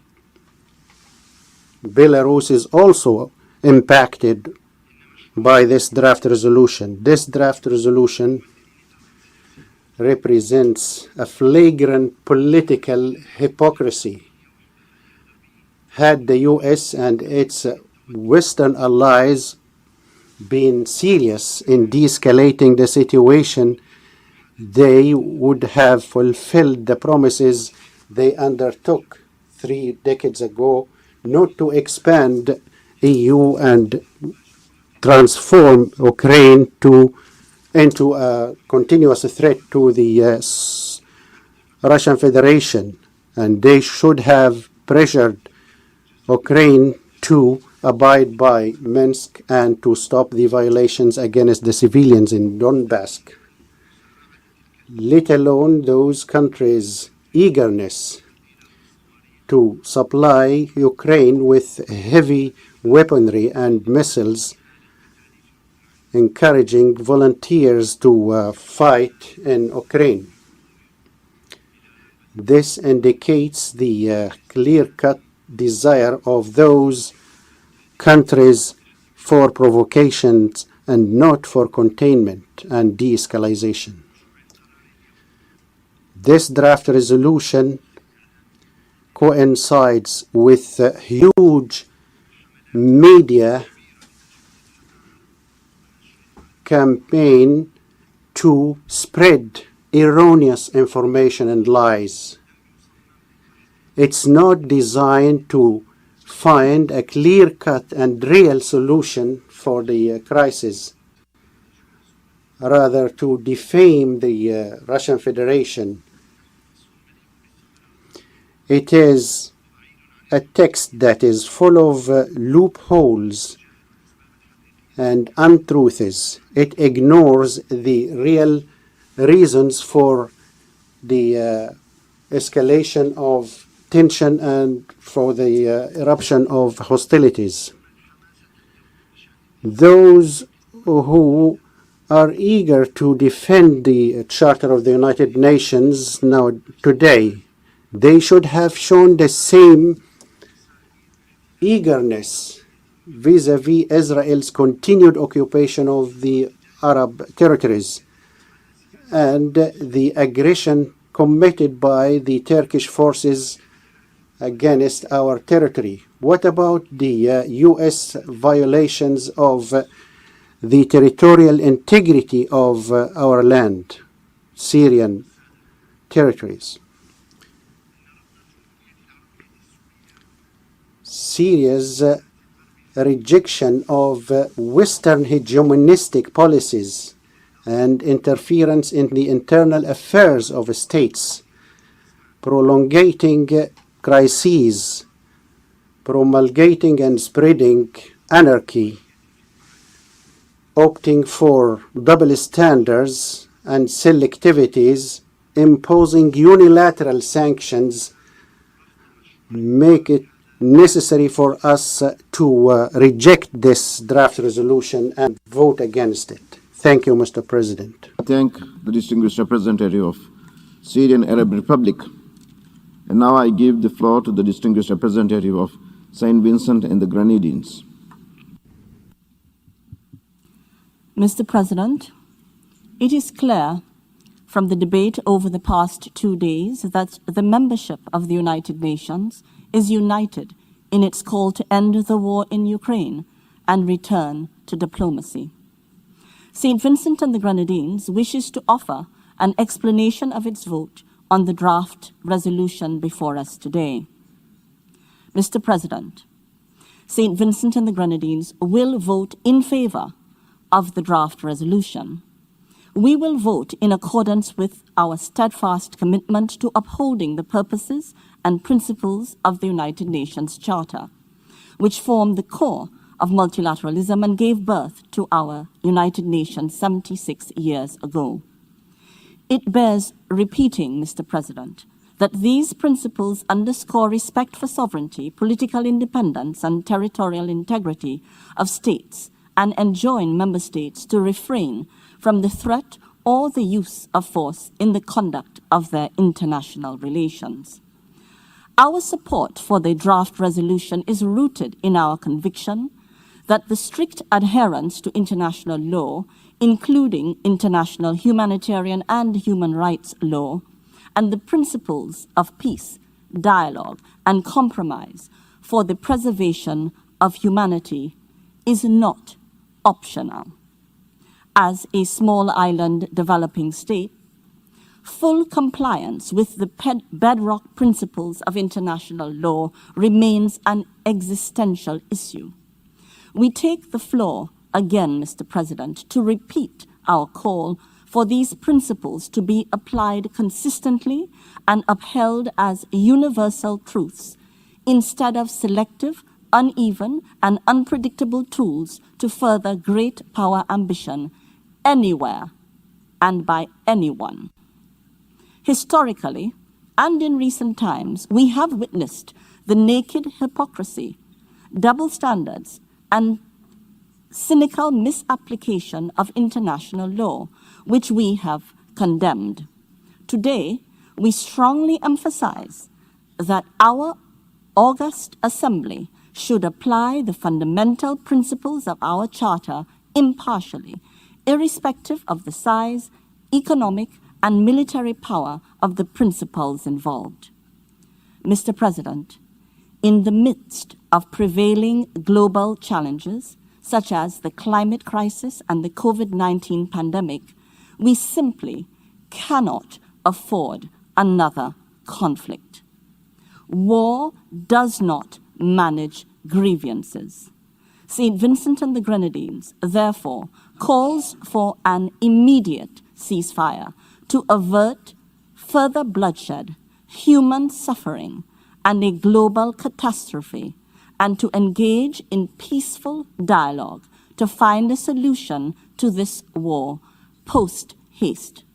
Today, we must unite for peace. Thank you, and peace profound to all. I thank the distinguished representative of St. Vincent and the Grenadines. We have heard the last speaker in explanations of vote before the vote. Before proceeding to take a decision on draft resolution A/ES-11/L1, I wish to address the question concerning the majority required for the adoption of the draft resolution.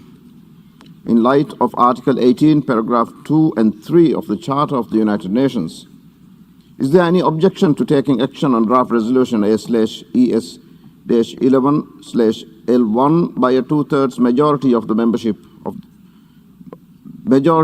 members present and voting? I see no objection. The two-thirds majority of members present and voting is therefore required for the adoption of draft resolution A/ES-11/L1. The Assembly will now take a decision on draft resolution A/ES-11/L1 entitled Aggression Against Ukraine. For your information, the draft resolution has closed for e-sponsorship. I now give the floor to the representative of the Secretariat. Mr. President, I should like to announce that since the submission of the draft resolution, and in addition to delegations listed on the L document, the following countries have also become the co-sponsors of A/ES-11/L11, Barbados and Cambodia. If any other country wish to co-sponsor A/ES-11/L1, please signify by pressing the microphone button now.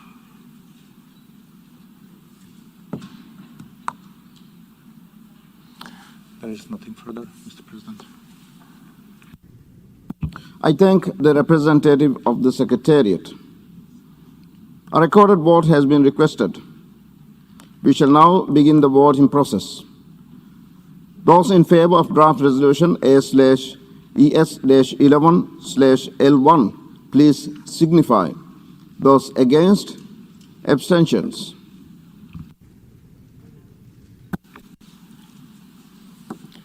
The General Assembly is now voting on draft resolution A/ES-11/L1 entitled Aggression Against Ukraine. Will all delegations confirm that their votes are accurately reflected on the screen?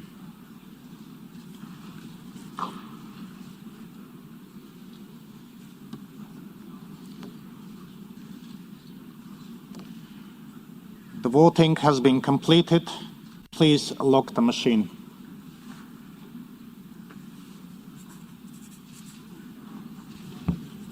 The result of the vote is as follows.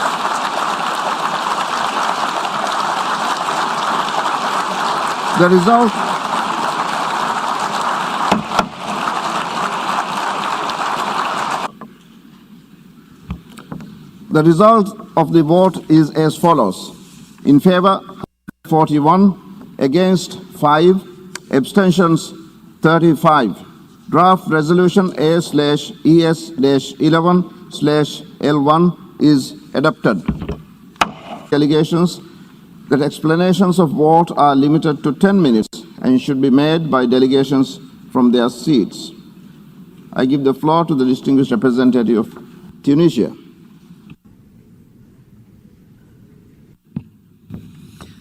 شكرا سيد الرئيس.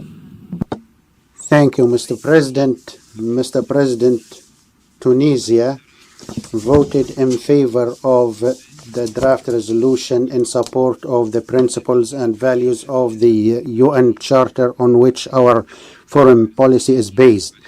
we would like to emphasize that the crisis must be settled by peaceful means, which is the ideal solution to prevent further aggravation of the situation and further human tragedy. The world witnessed so many grueling wars destructive to peace and security and the life of people. Our experience indicate that military options cannot solve any crisis. Dialogue and negotiations can settle all differences and finding compromises. The current crisis in Ukraine comes at a time the world was getting out of COVID-19 and prepare itself for a new stage based on solidarity, cooperation, and effective engagement in multilateral action and achieving our common agenda. We believe that the world cannot undertake or cannot burden itself by further crises. We encouraged the engagement of the parties in peaceful negotiations, and we urged the international community to intensify efforts to obligate these parties to resort to negotiations in a manner to cease hostilities and to prepare the way for finding permanent solution.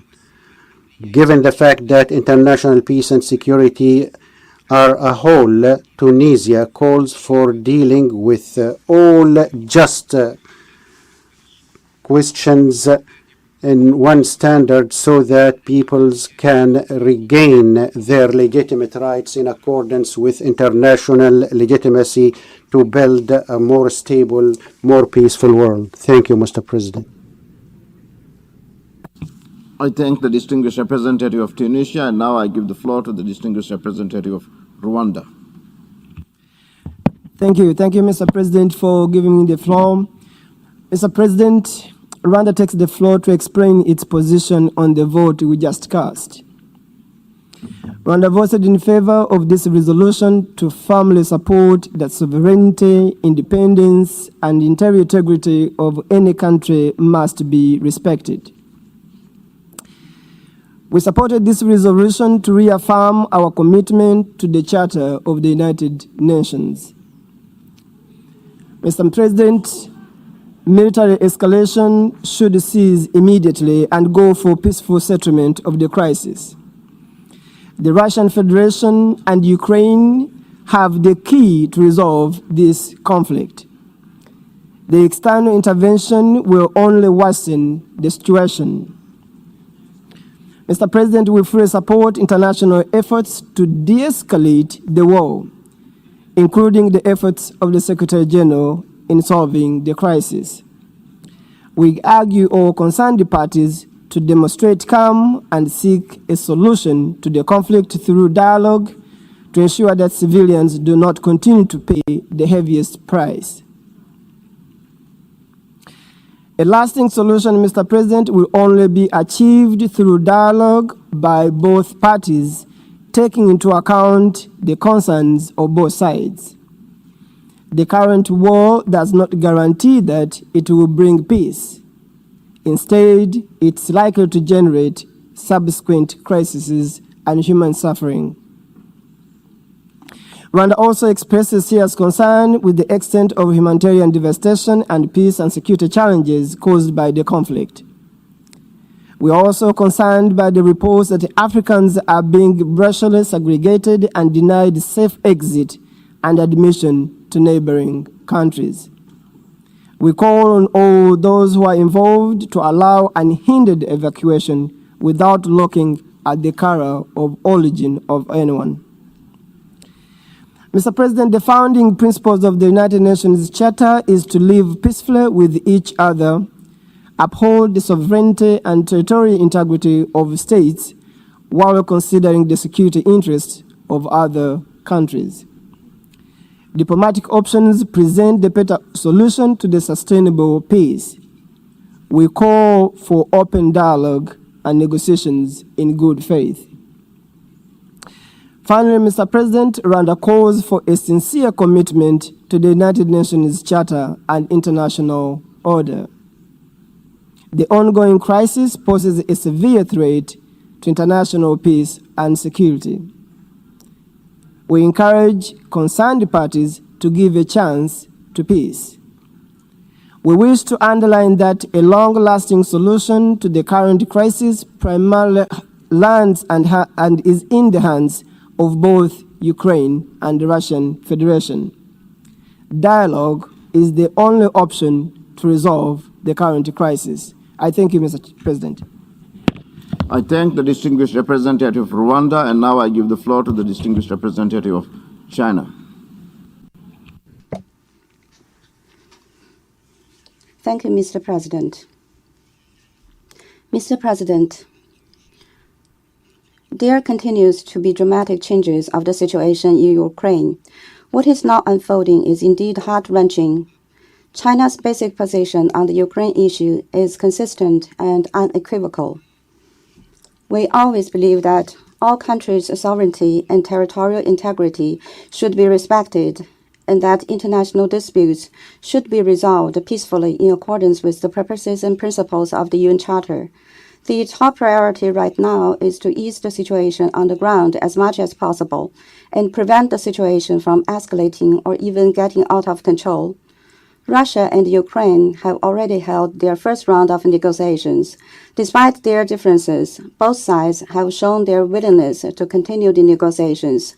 China welcomes this.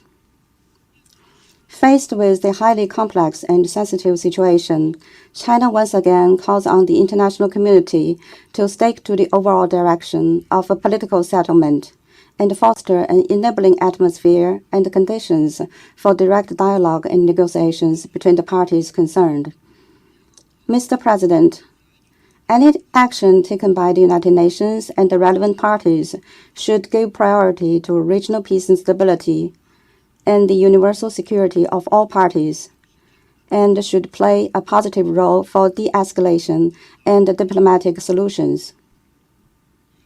Regrettably, the draft resolution submitted to this emergency special session for vote has not undergone full consultations with the whole membership, nor does it take into full consideration the history and the complexity of the current crisis. It does not highlight the importance of the principle of indivisible security or the urgency of promoting political settlement and stepping up diplomatic efforts. These are not in line with China's consistent position. Therefore, we had no choice but to abstain in the voting. Mr. President, the final settlement of the Ukraine crisis requires abandoning the Cold War mentality, abandoning the logic of ensuring one's own security at the expense of others' security, and abandoning the approach of seeking regional security by expanding military blocs. It is important to give full attention and respect to the legitimate security concerns of all countries, and on that basis, conduct negotiations to put in place a balanced, effective, and sustainable European security mechanism. Blindly exerting pressure and imposing sanctions and creating division and confrontation will only further complicate the situation, result in a rapid spillover of the negative impact of the crisis, and affect even more countries. We call on the international community to take a responsible approach, promote the relevant parties to immediately return to the track of political settlement, and seek a comprehensive solution to the Ukraine issue through dialogue and consultation. China is ready to continue its constructive role in this regard. Thank you, Mr. President. I thank the distinguished representative of China. I give the floor to the distinguished representative of Sierra Leone.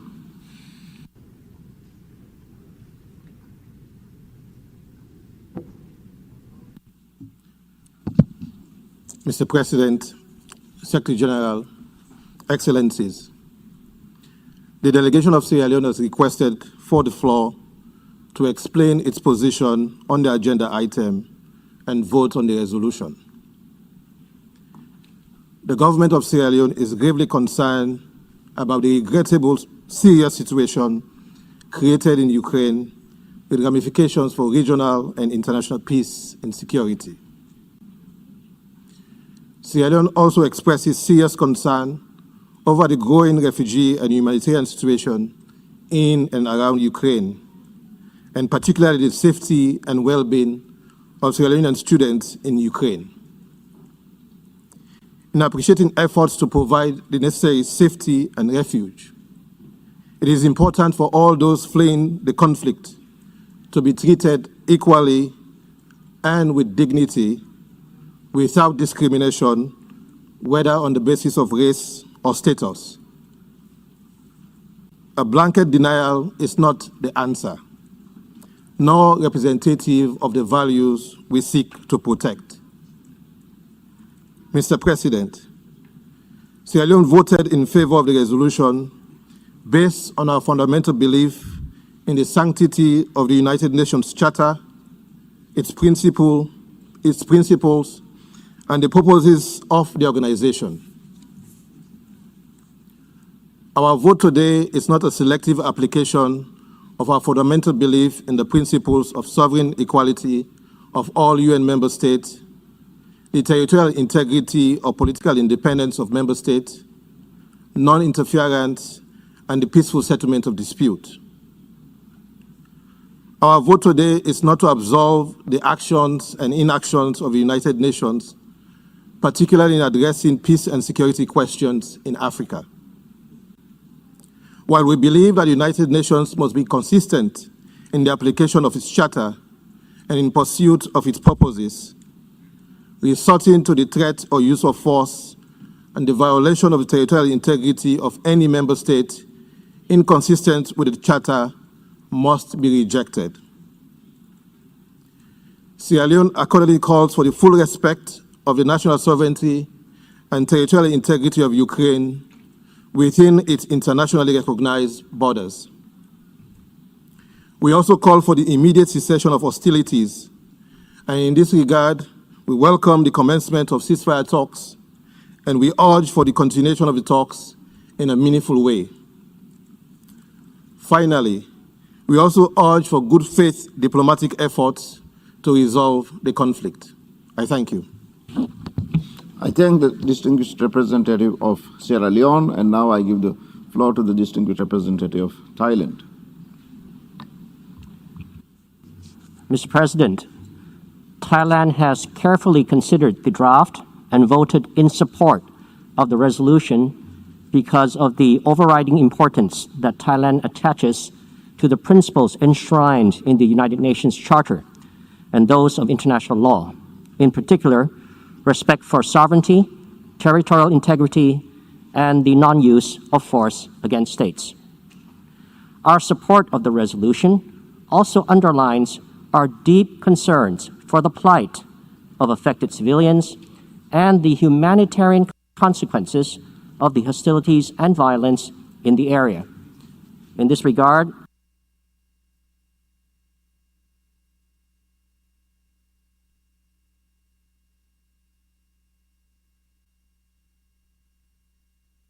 we call on all parties to fully comply with their obligations under international humanitarian law. We are also concerned with the potential longer-term consequences on the rules-based international order and renew our call towards peace and for all parties to enhance dialogue through various means to truly realize a peaceful settlement of the situation. Thank you. I thank the distinguished representative of Thailand, and now I give the floor to the distinguished representative of Brazil.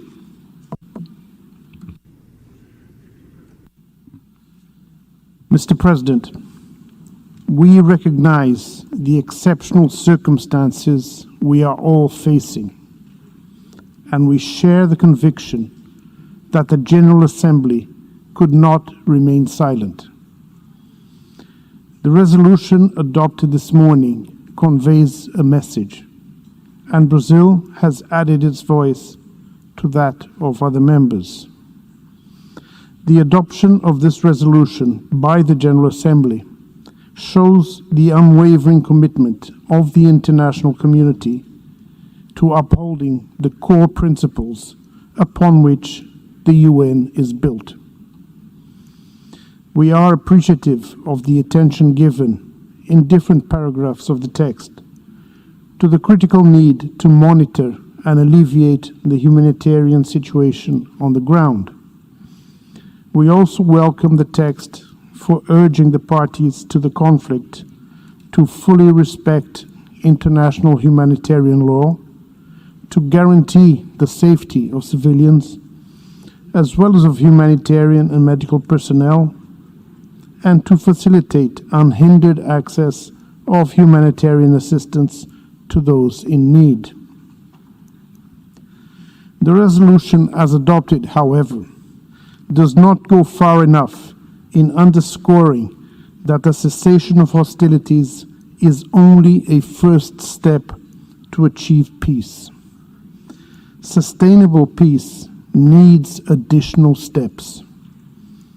In this respect, it is regrettable that the supportive role of the United Nations, that the United Nations can and should play, has been left by the wayside in the eagerness to point fingers.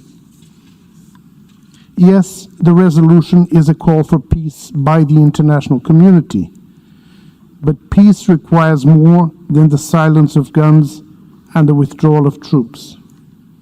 The path to peace requires comprehensive work on the security concerns of the parties. The only precondition should be an immediate ceasefire. Mr. President, the resolution cannot be seen as permissive towards the indiscriminate application of sanctions and the deployment of arms.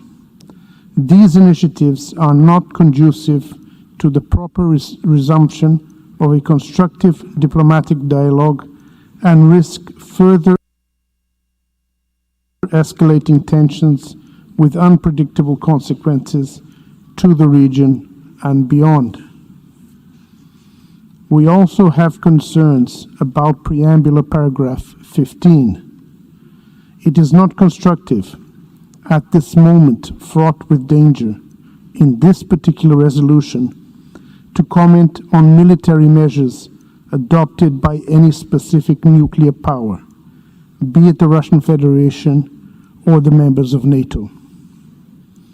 Once effective negotiations do get started, all the parties must show true flexibility and spirit of compromise. Lasting solutions can only be achieved at the negotiating table through committed dialogue. Brazil continues to urge all actors to de-escalate and to renew efforts in favor of a negotiated diplomatic agreement between Ukraine and Russia that contributes to the establishment of the security and the stability of the region. We stand ready to resolutely work in favor of peace in the discussions in this Assembly, in the Security Council, and in other fora. I thank you, Mr. President. I thank the distinguished representative of Brazil. I give the floor to the distinguished representative of the United Arab Emirates. Thank you, Mr. President.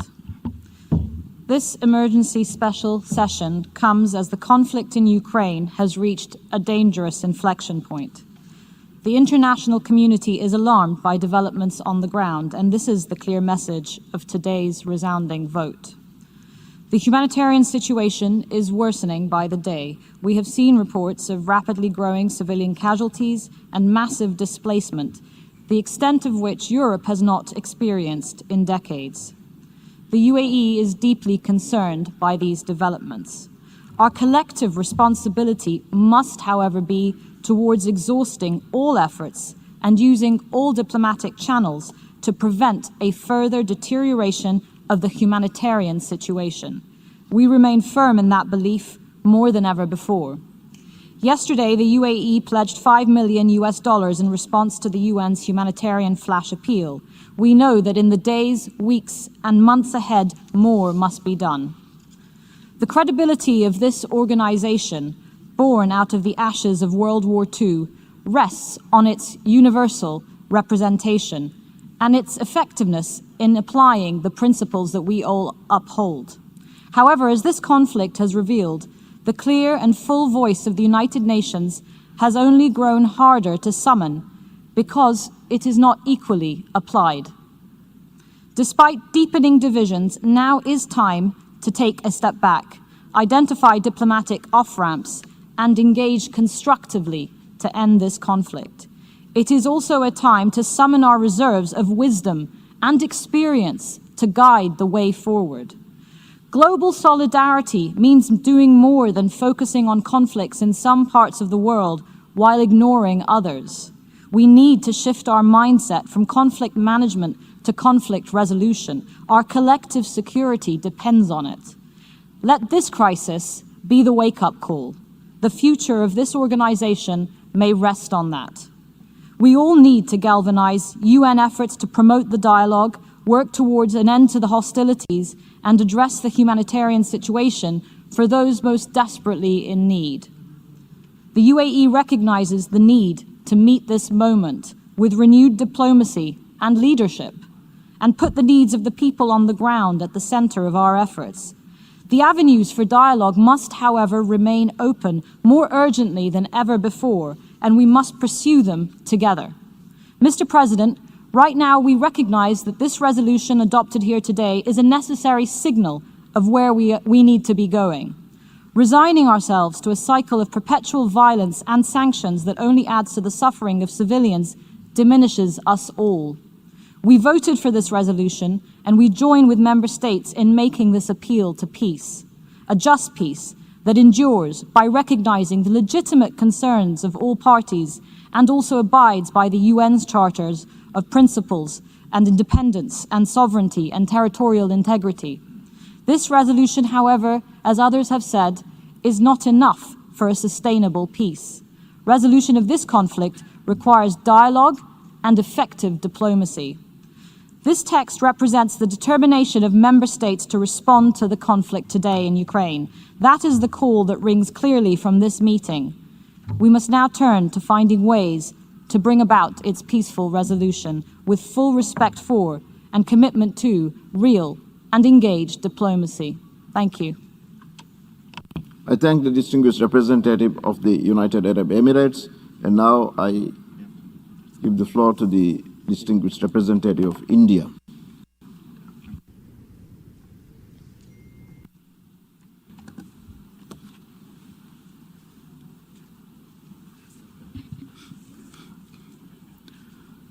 Thank you, Mr. President. India has been deeply concerned over the rapidly deteriorating situation in Ukraine and the ensuing humanitarian crisis. An Indian national was tragically killed in Kharkiv yesterday due to the ongoing hostilities. We express our deepest condolences to his family and to that of each and every innocent civilian who has lost his or her life in this conflict. We demand safe and uninterrupted passage for all Indian nationals, including our students who are still stranded in Ukraine, particularly from Kharkiv and other cities in the conflict zones. Many member states share this concern. We have reiterated this demand to both the Russian Federation and Ukraine. This remains our foremost priority. Ensuring the well-being and safety of our citizens is the basic duty of every government. We have therefore instituted special flights to bring back Indians home from conflict zones. My government has deployed senior ministers as special envoys to countries neighboring Ukraine to facilitate evacuation. We thank all neighboring countries of Ukraine for opening their borders and extending all facilities to our embassies at this time. India has already dispatched humanitarian assistance to Ukraine. This includes medicines, medical equipment, and other relief material. We are sending more such tranches in the coming days. India supports the international community's call for an immediate ceasefire. We also support safe humanitarian access to conflict zones. We remain firm in our conviction that differences can only be resolved through dialogue and diplomacy. Prime Minister Modi has unequivocally conveyed this in his discussions with world leaders, including of the Russian Federation and Ukraine. He underscored the urgent imperative for humanitarian access and movement of stranded civilians.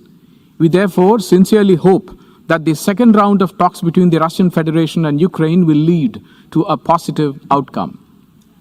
India urges that all member states demonstrate their commitment to the principles of the UN Charter, to international law, and respect of sovereignty and territorial integrity of all states. Keeping in view the totality of the evolving situation, India decided to abstain. I thank you, Mr. President. I thank the distinguished representative of India. I now give the floor to the distinguished representative of Bahrain.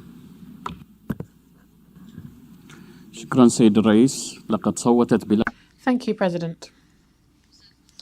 We voted in favour of the draft resolution A/ES/11/L1 based on our strong conviction of the importance of the principles of the UN Charter, particularly the principles of good neighbourliness and peaceful resolution of conflicts, but also the principle of respect for the independence and territorial integrity of all countries.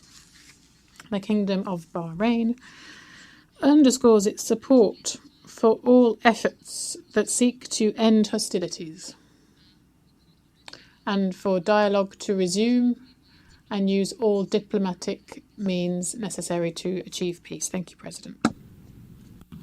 I thank the distinguished representative of Bahrain, and now I give the floor to the distinguished representative of Eritrea.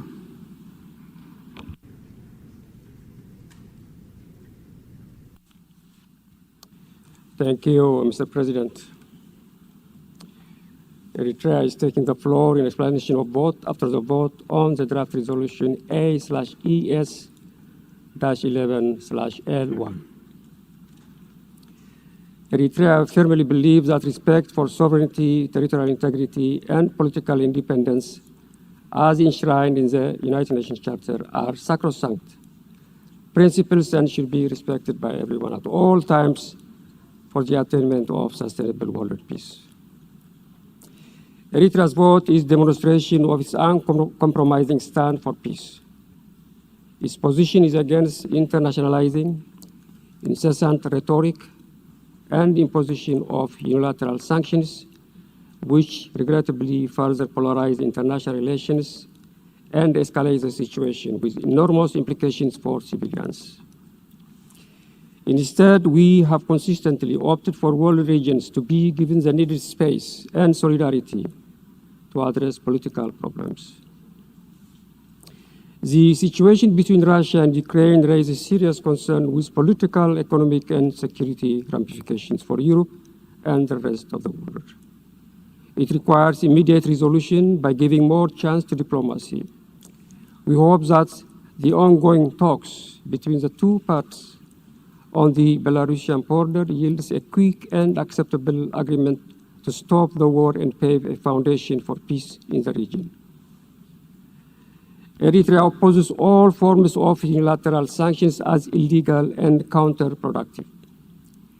Eritrea, as a country that has been subjected to such measures by the West for 2 decades, including new sets of unilateral measures, understands that sanctions do not resolve problems of peace and security. On the contrary, they only hurt innocent people and undermine the road to peace. It will be remiss if I don't address disturbing reports that African citizens living in Ukraine are facing difficulty to cross the borders. We call on all countries to facilitate safe passage to people fleeing for safety regardless of their racial identity. Let me conclude, Mr. President, by reiterating that, that Eritrea would like to see that the windows for diplomacy remain open. We are confident of the ability of the parties to resolve their differences and reach an outcome that meets the interests and concern of all. We hope that the international community constructively support the parties in their search for sustainable peace. I thank you, Mr. President. I thank the distinguished representative of Eritrea, and now I give the floor to the distinguished representative of Islamic Republic of Iran. Bismillah ar-Rahman ar-Rahim. Mr. President, the Islamic Republic of Iran is following the ongoing conflict between Russia and Ukraine with grave concern. We reiterate our principled position regarding the need for peaceful settlement of disputes in accordance with international law and underline the need for full respect by all parties for the well-established provisions of the United Nations Charter, international law, including international humanitarian law. We emphasize that the sovereignty and territorial integrity of all states must be fully respected, and the safety and security of all civilians must be guaranteed.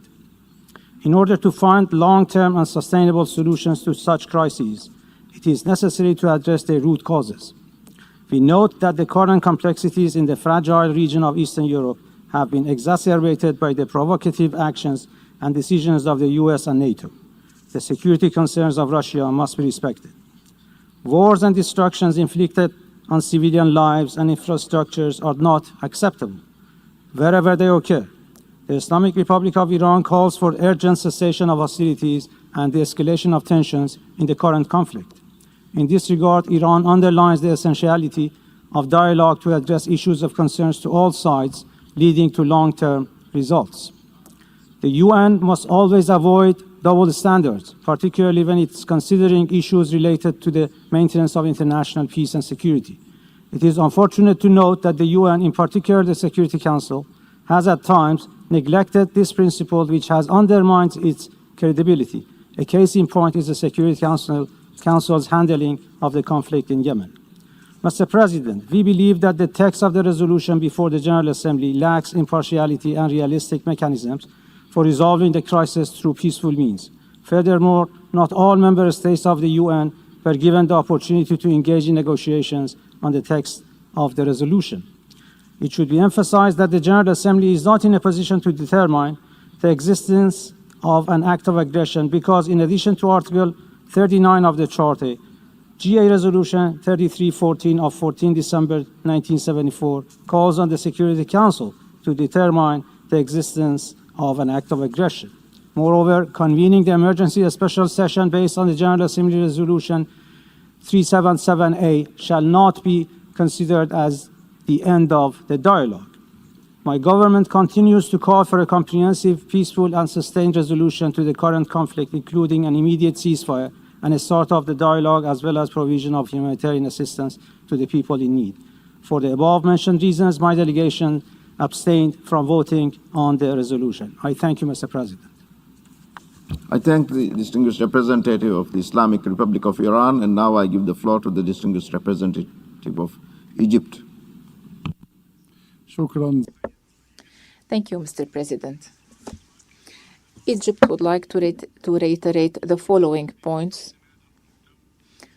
with regards to the draft resolution that has been adopted and for which we have voted positively out of our belief in the principles and values of international law and the goals of the UN Charter. First, finding a swift political settlement to end this crisis through dialogue and peaceful means and through an active diplomacy should be our common goal and should remain the goal of the whole international community when dealing in the current crisis. And we should also allow room to achieve this main goal through our endeavors. Second, Egypt reiterates that we should not disregard the necessity of dealing with the root causes of the current crisis and dealing with them in order to defuse the crisis and achieve peace and stability. 3. Egypt rejects the exploitation of economic sanctions outside the multilateral international mechanisms. because previous experiences have shown that such sanctions can have dire humanitarian consequences and lead to escalating the sufferings of civilians. 4. All parties should live up to their responsibilities and guarantee the flow of humanitarian assistance to all those in need without any form of discrimination, and they should also guarantee the free movement of the residents across the borders, because we have had reports of discriminatory treatments in that regard. 5. Egypt warns of the economic and social consequences of the current crisis on the global economy. The global economy is still suffering the consequences of the pandemic, and the disruption in the supply chains and the international aviation is the best proof. 6. The effectiveness and credibility of the international multilateral mechanisms in facing the different crises and challenges depends on how we deal with all the international crises based on the same standards and criteria in line with the UN Charter and its objectives, without consecrating the status quo and humanitarian sufferings for decades. And thank you. Thank the distinguished representative of Egypt, and now I give the floor to the distinguished representative of Algeria. Thank you, Mr. President. I would like to deliver the explanation of vote of my country, Algeria. في الوقت الذي يتابع فيه بلاد At a time when my country, Algeria, is closely following the development of the situation and the escalation in Ukraine,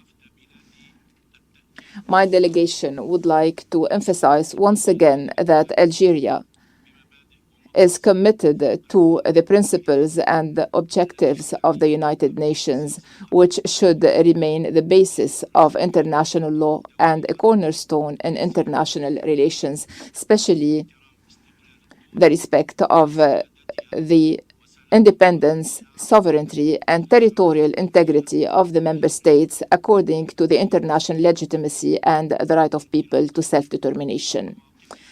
And in line with our positions calling for enhancing multilateralism and safeguarding it, and also in line with our commitment to developing amicable relationships among countries based on peaceful coexistence and the peaceful settlement of conflicts and the mutual respect of international commitments and security guarantees, my country, Algeria, can only join all the other efforts and diplomatic calls aiming at de-escalating the current situation and adopting dialogue in order to foster peaceful coexistence among nations to safeguard international peace and security. Thank you, Mr. President.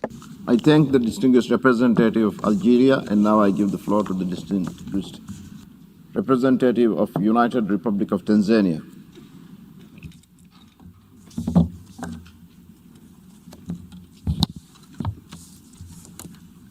Mr. President, the United Republic of Tanzania has decided to abstain this resolution as a matter of principle and in defense of the UN Charter.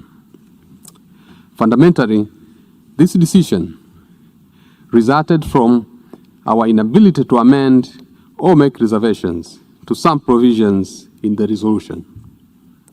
We were convinced that there was a need to adjust the draft resolution. The United Republic of Tanzania believes that diplomacy is the best way to end this conflict. To this end, we appeal to all parties to the dispute to uphold human rights and their obligations under international law and humanitarian law, to de-escalate the conflict and give peace a chance. I thank you. I thank the distinguished representative of the United Republic of Tanzania, and now I give the floor to the distinguished representative of South Africa.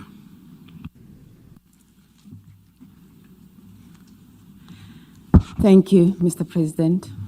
And we thank you for giving us the opportunity to take the floor to elaborate on South Africa's decision to abstain on today's resolution.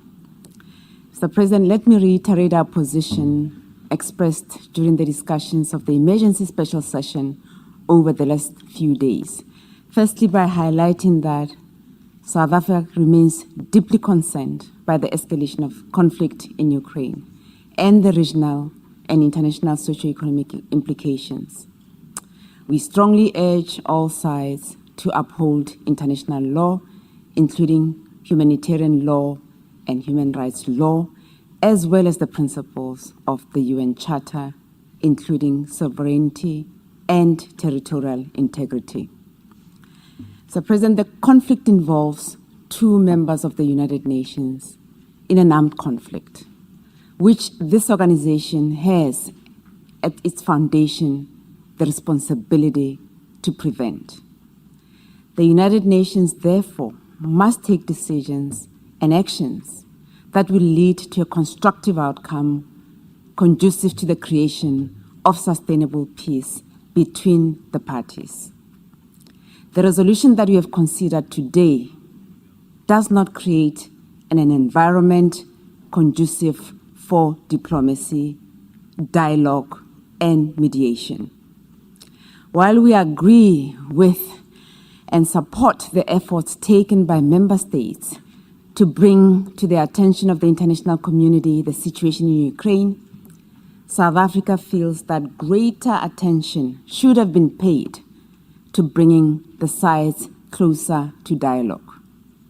For South Africa, the text in its current form could drive a deeper wedge between the parties rather than contributing to a resolution of conflict.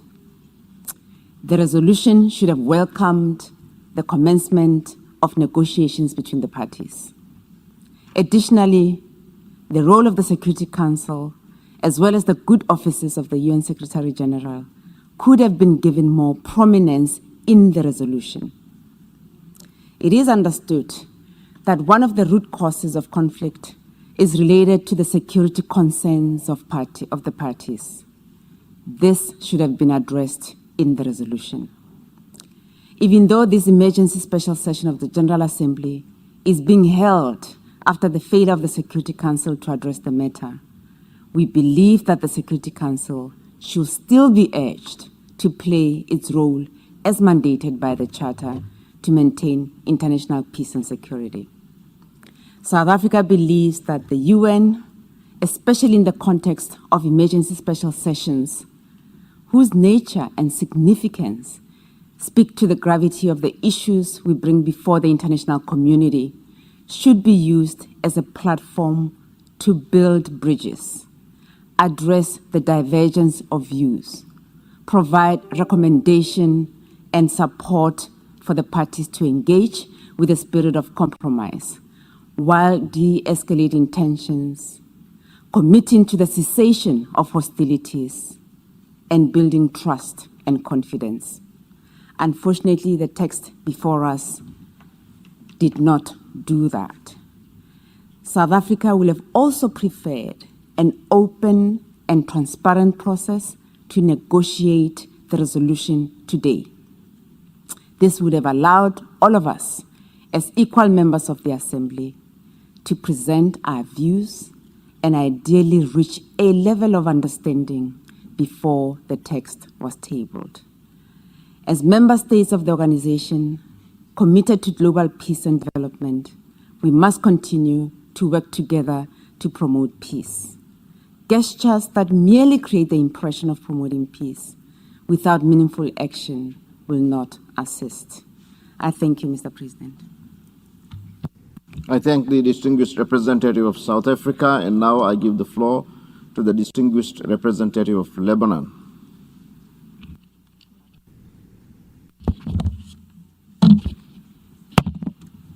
Thank you. Thank you, Mr. President. Lebanon voted yes on this resolution because Lebanon, a founding member of the United Nations, believes in the purposes and principles of the United Nations Charter, especially the prohibition of the threat or use of force in international relations, the principle of non-intervention, and the peaceful settlement of disputes. Mr. President, these are not merely slogans for Lebanon.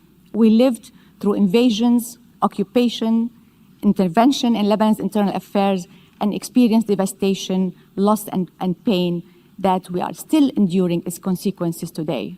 That's why our decision today was not taken lightly. We know what happens in wars, but we also know that wars happen not only when people fail to prevent them, but most importantly, when the voices of war drown the cries for peace. Lebanon, a peace-loving nation, enjoys a good relationship and friendships with all parties to this conflict, with Russia and Ukraine. And in this spirit, we call on everybody to go back to the logic of peace. Mr. President, yesterday, a European colleague told me he has never lived through war. I was happy for him. I lived through at least 2 invasions, a civil war, multiple assassinations, and explosions. That's why, Mr. President, I don't want anybody to live in what we lived through. It's time for diplomacy, for dialogue, and a peaceful resolution of this conflict. I hope that all my colleagues here in this GA hall will put the same energy and commitment that was put to make this vote and its result a reality, to start working for a peaceful resolution that takes both sides' concerns and interests into consideration, so the world will step away from this abyss of war. Mr. President, the preamble of the United Nations Charter tells us, quote, to unite our strength to maintain international peace and security. Now we need this unity. Unity for peace.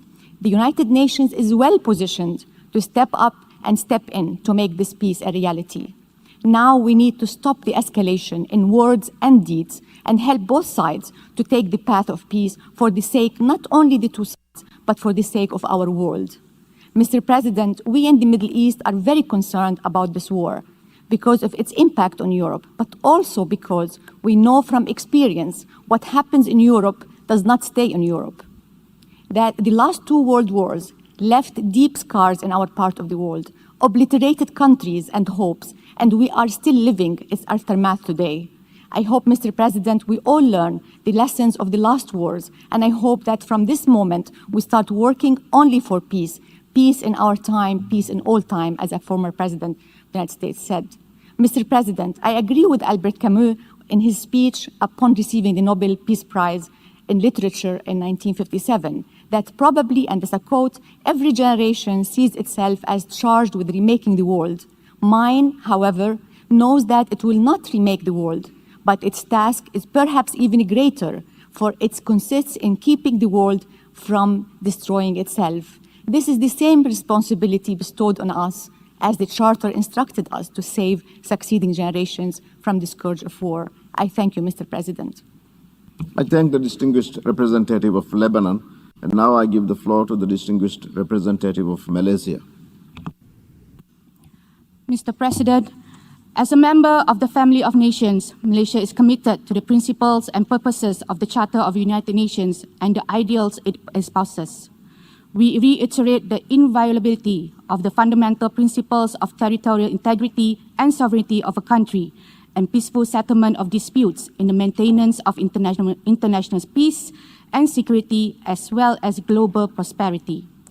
All parties must uphold these fundamental and sacrosanct principles of the UN Charter and international law that guide the conduct of friendly relations between nations and peaceful coexistence. Many will agree that the resolution before us is far from perfect. While my delegation continues to have concerns with some of the language contained in the resolution, Malaysia voted in favor of it as a matter of principle and out of our strong conviction of the aforementioned principles. Mr. President, Malaysia values its strong and close relation with Ukraine and Russia. We believe the differences and legitimate security concerns of both parties, given the complex geopolitical context, must be addressed through dialogue and peaceful means in accordance with the principles of the UN Charter and rule of law. In this context, we welcome the direct talks held between Russia and Ukraine in Belarus and urge both sides to continue on the peaceful path to prevent further loss of life and destruction. From the vivid discussion at this emergency special session, what stood out glaringly to us was an overwhelming desire for the current conflict to be peacefully resolved. The Assembly has spoken with a clear and fervent voice on the matter today. Now, more than ever, the Security Council has to live up to its primary responsibility as the custodian of international peace and security. Malaysia calls on the Security Council to spare no effort in resolving this conflict. Mr. President, the future of humanity is at a precipice. Humanity must prevail, and peace is the only answer. Thank you. I thank the distinguished representative of Malaysia. Now I give the floor to the distinguished representative of Nepal.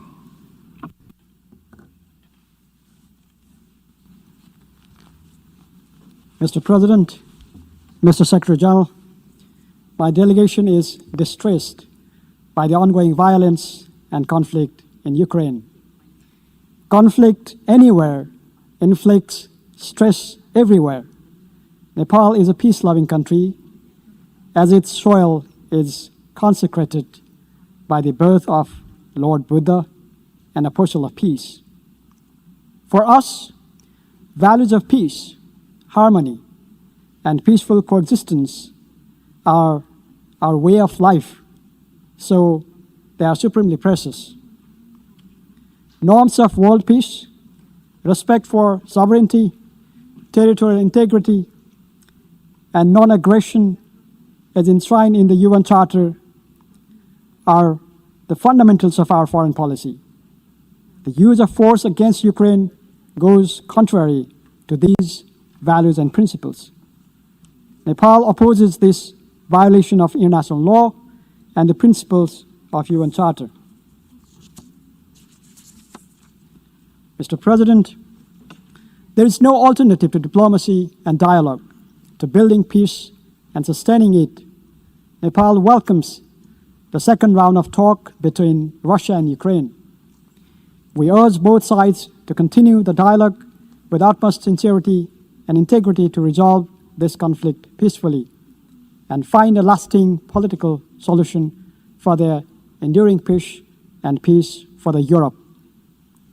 Based on Nepal's principled position on the inviolability of sovereignty, territorial integrity, and political independence of any state under international law, rules-based international order, and United Nations Charter, my delegation has voted yes on the draft resolution that was before us today. I thank you, Mr. President. I thank the distinguished representative of Nepal, and now I give the floor to the distinguished representative of Iraq.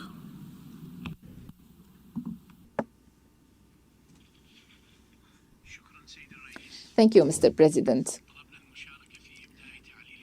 We have requested the floor to justify our vote.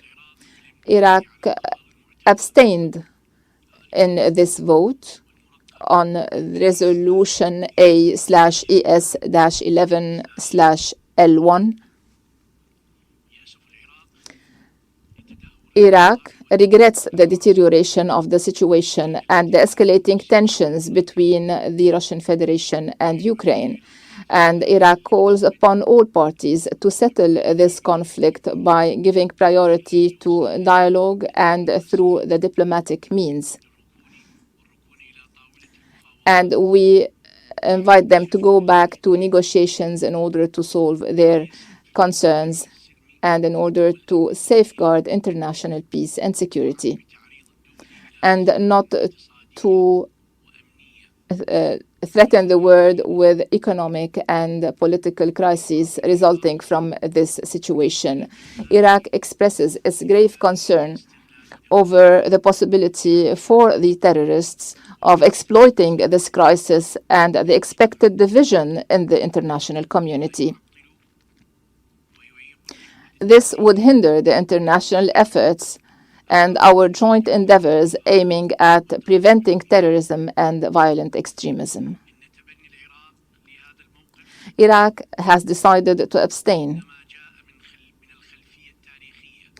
because of our historical background in Iraq and because of our sufferings resulting from the continuing wars against our peoples. Iraq, and in principle, does not support wars as a settlement mechanism. And we reiterate that all conflicts should be settled peacefully in order to safeguard the lives of civilians. Iraq calls upon all parties to uphold the UN Charter and international law and emphasizes the necessity of safeguarding the security and safety of the international staff and the humanitarian workers. And thank you. I thank the distinguished representative of Iraq, and now I give the floor to the distinguished representative of Jordan.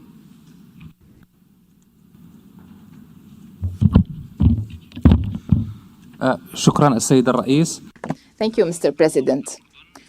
Jordan has voted for the draft resolution that has been adopted in order to emphasize the sovereignty of states and their territorial integrity and political independence, and because we believe that force should not be used in international relations because it goes against the provisions of international law and the UN Charter. Jordan hopes that we will be de-escalating tensions in order to reach a peaceful settlement of this conflict, and that both parties will sit together on the negotiation table in order to reach such a peaceful settlement. We also hope that international efforts will be intensified on both the political and diplomatic levels to assist the parties to end this crisis, and in order to avoid the dire consequences that have risen and could arise out of this conflict.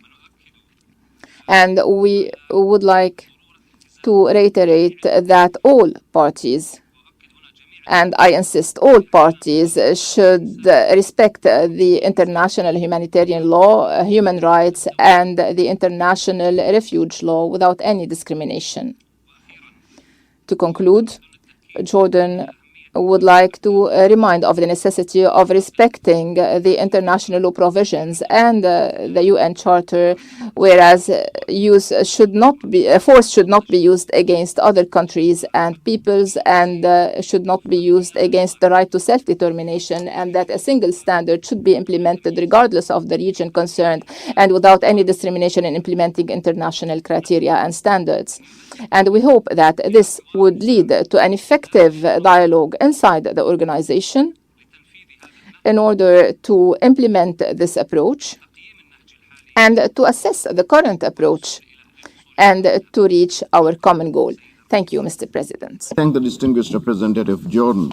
We have heard the last speaker in explanations of vote after the vote. We will now hear statements after the adoption of the resolution. And now I give the floor to the distinguished representative of the European Union. Mr. President, Mr. Secretary General, dear colleagues, last week the UN Security Council was prevented to act against Russia's unprovoked and unjustified military aggression on Ukraine because of one isolated vote, that of the Russian Federation. Immediately after that, we initiated work to ensure that this body, where the countries of the world can all speak up, lives up to its responsibility. Over the past few days, the European Union has worked hand in hand with Ukraine and countries from all parts of the world to prepare the resolution just adopted. We thank all countries that have supported it. The decision is clear. The world has spoken. The Russian government must immediately stop the aggression, withdraw its troops, and abide by the rules of the UN Charter. Applies to all equally.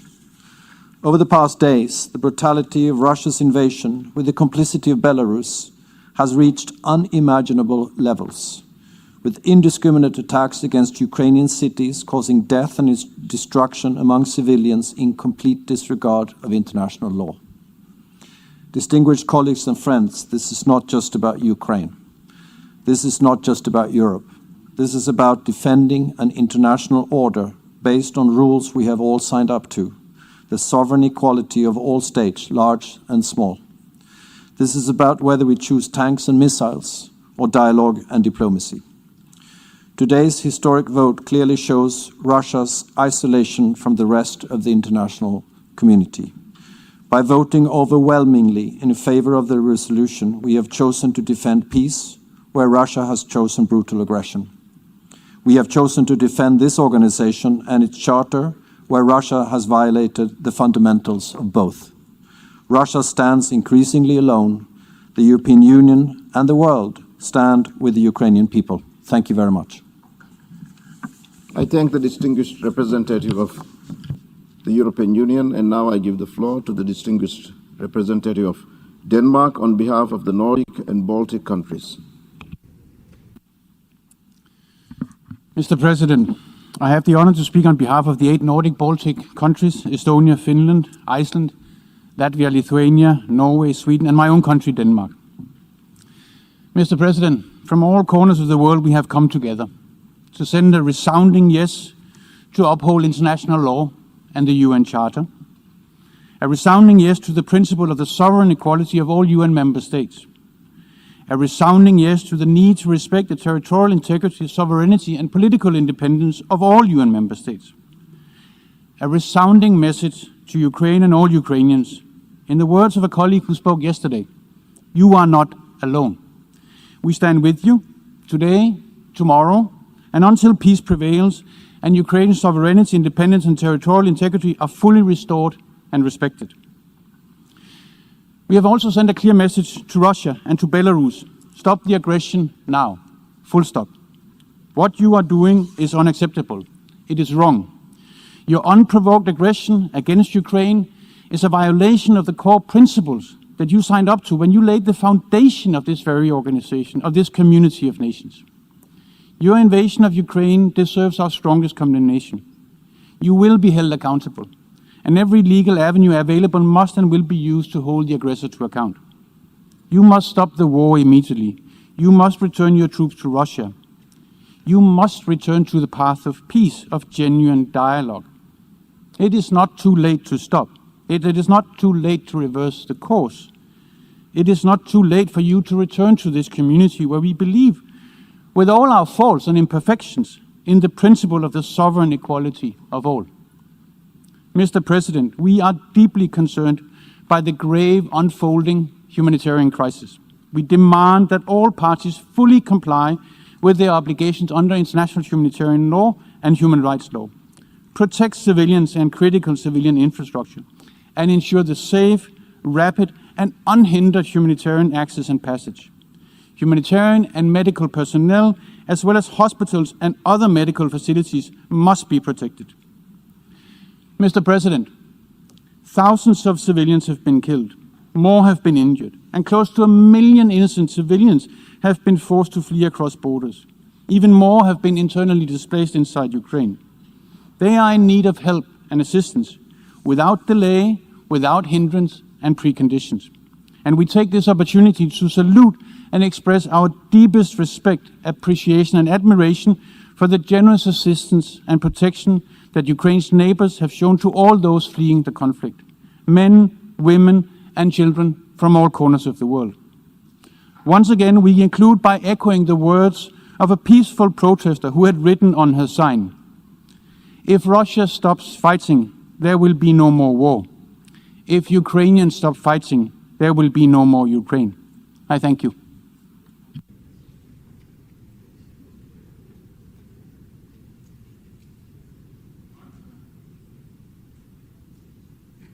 I thank the distinguished representative of Denmark.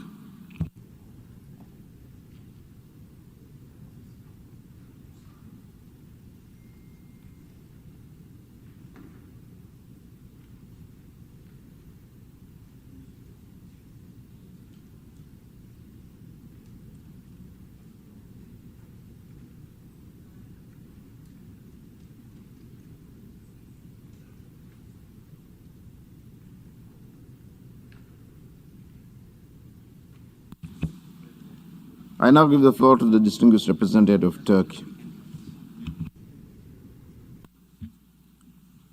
Thank you, Mr. President. We thank you for convening this historic emergency special session of the General Assembly, a session that was called because the Security Council failed once again to fulfill its primary responsibility. A session that was convened due to the unjustified, illegal, and illegitimate act of aggression against a founding member of the United Nations by a permanent member of the very organ entrusted by the entire membership with preserving peace and security. A session that was held as a result of the use of veto power by the very member that's perpetrating the aggression. Mr. President, we are obliged to reiterate Russia's ongoing military offensive against Ukraine blatantly violates the fundamental rules of international law and the principles on which this august organization was founded. Rules and principles that aim to prevent wars and protect mankind from disastrous consequences.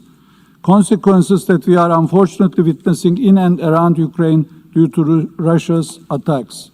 The international community could not have been as spectators to such an act of aggression. I am proud that as of today, it is not. With today's resolution, the United Nations emphasizes loud and clear that it stands against egregious violations of the independence, sovereignty, territorial integrity, and political unity of fellow member states. The membership is committed to preserving the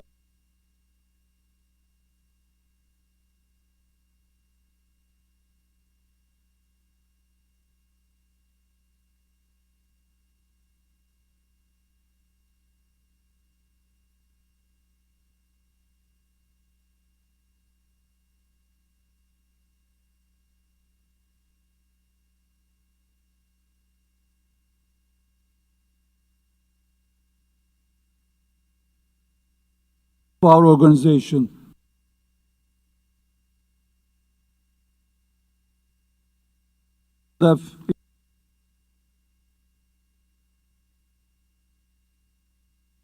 Once again, we call on Russia the demands of the global community and heed its people's pleas to stop its military operations, withdraw all its forces from Ukraine, reverts its decision regarding the areas of Donetsk and Luhansk regions of Ukraine and its annexation of Crimea, and return to diplomacy and dialogue without delay.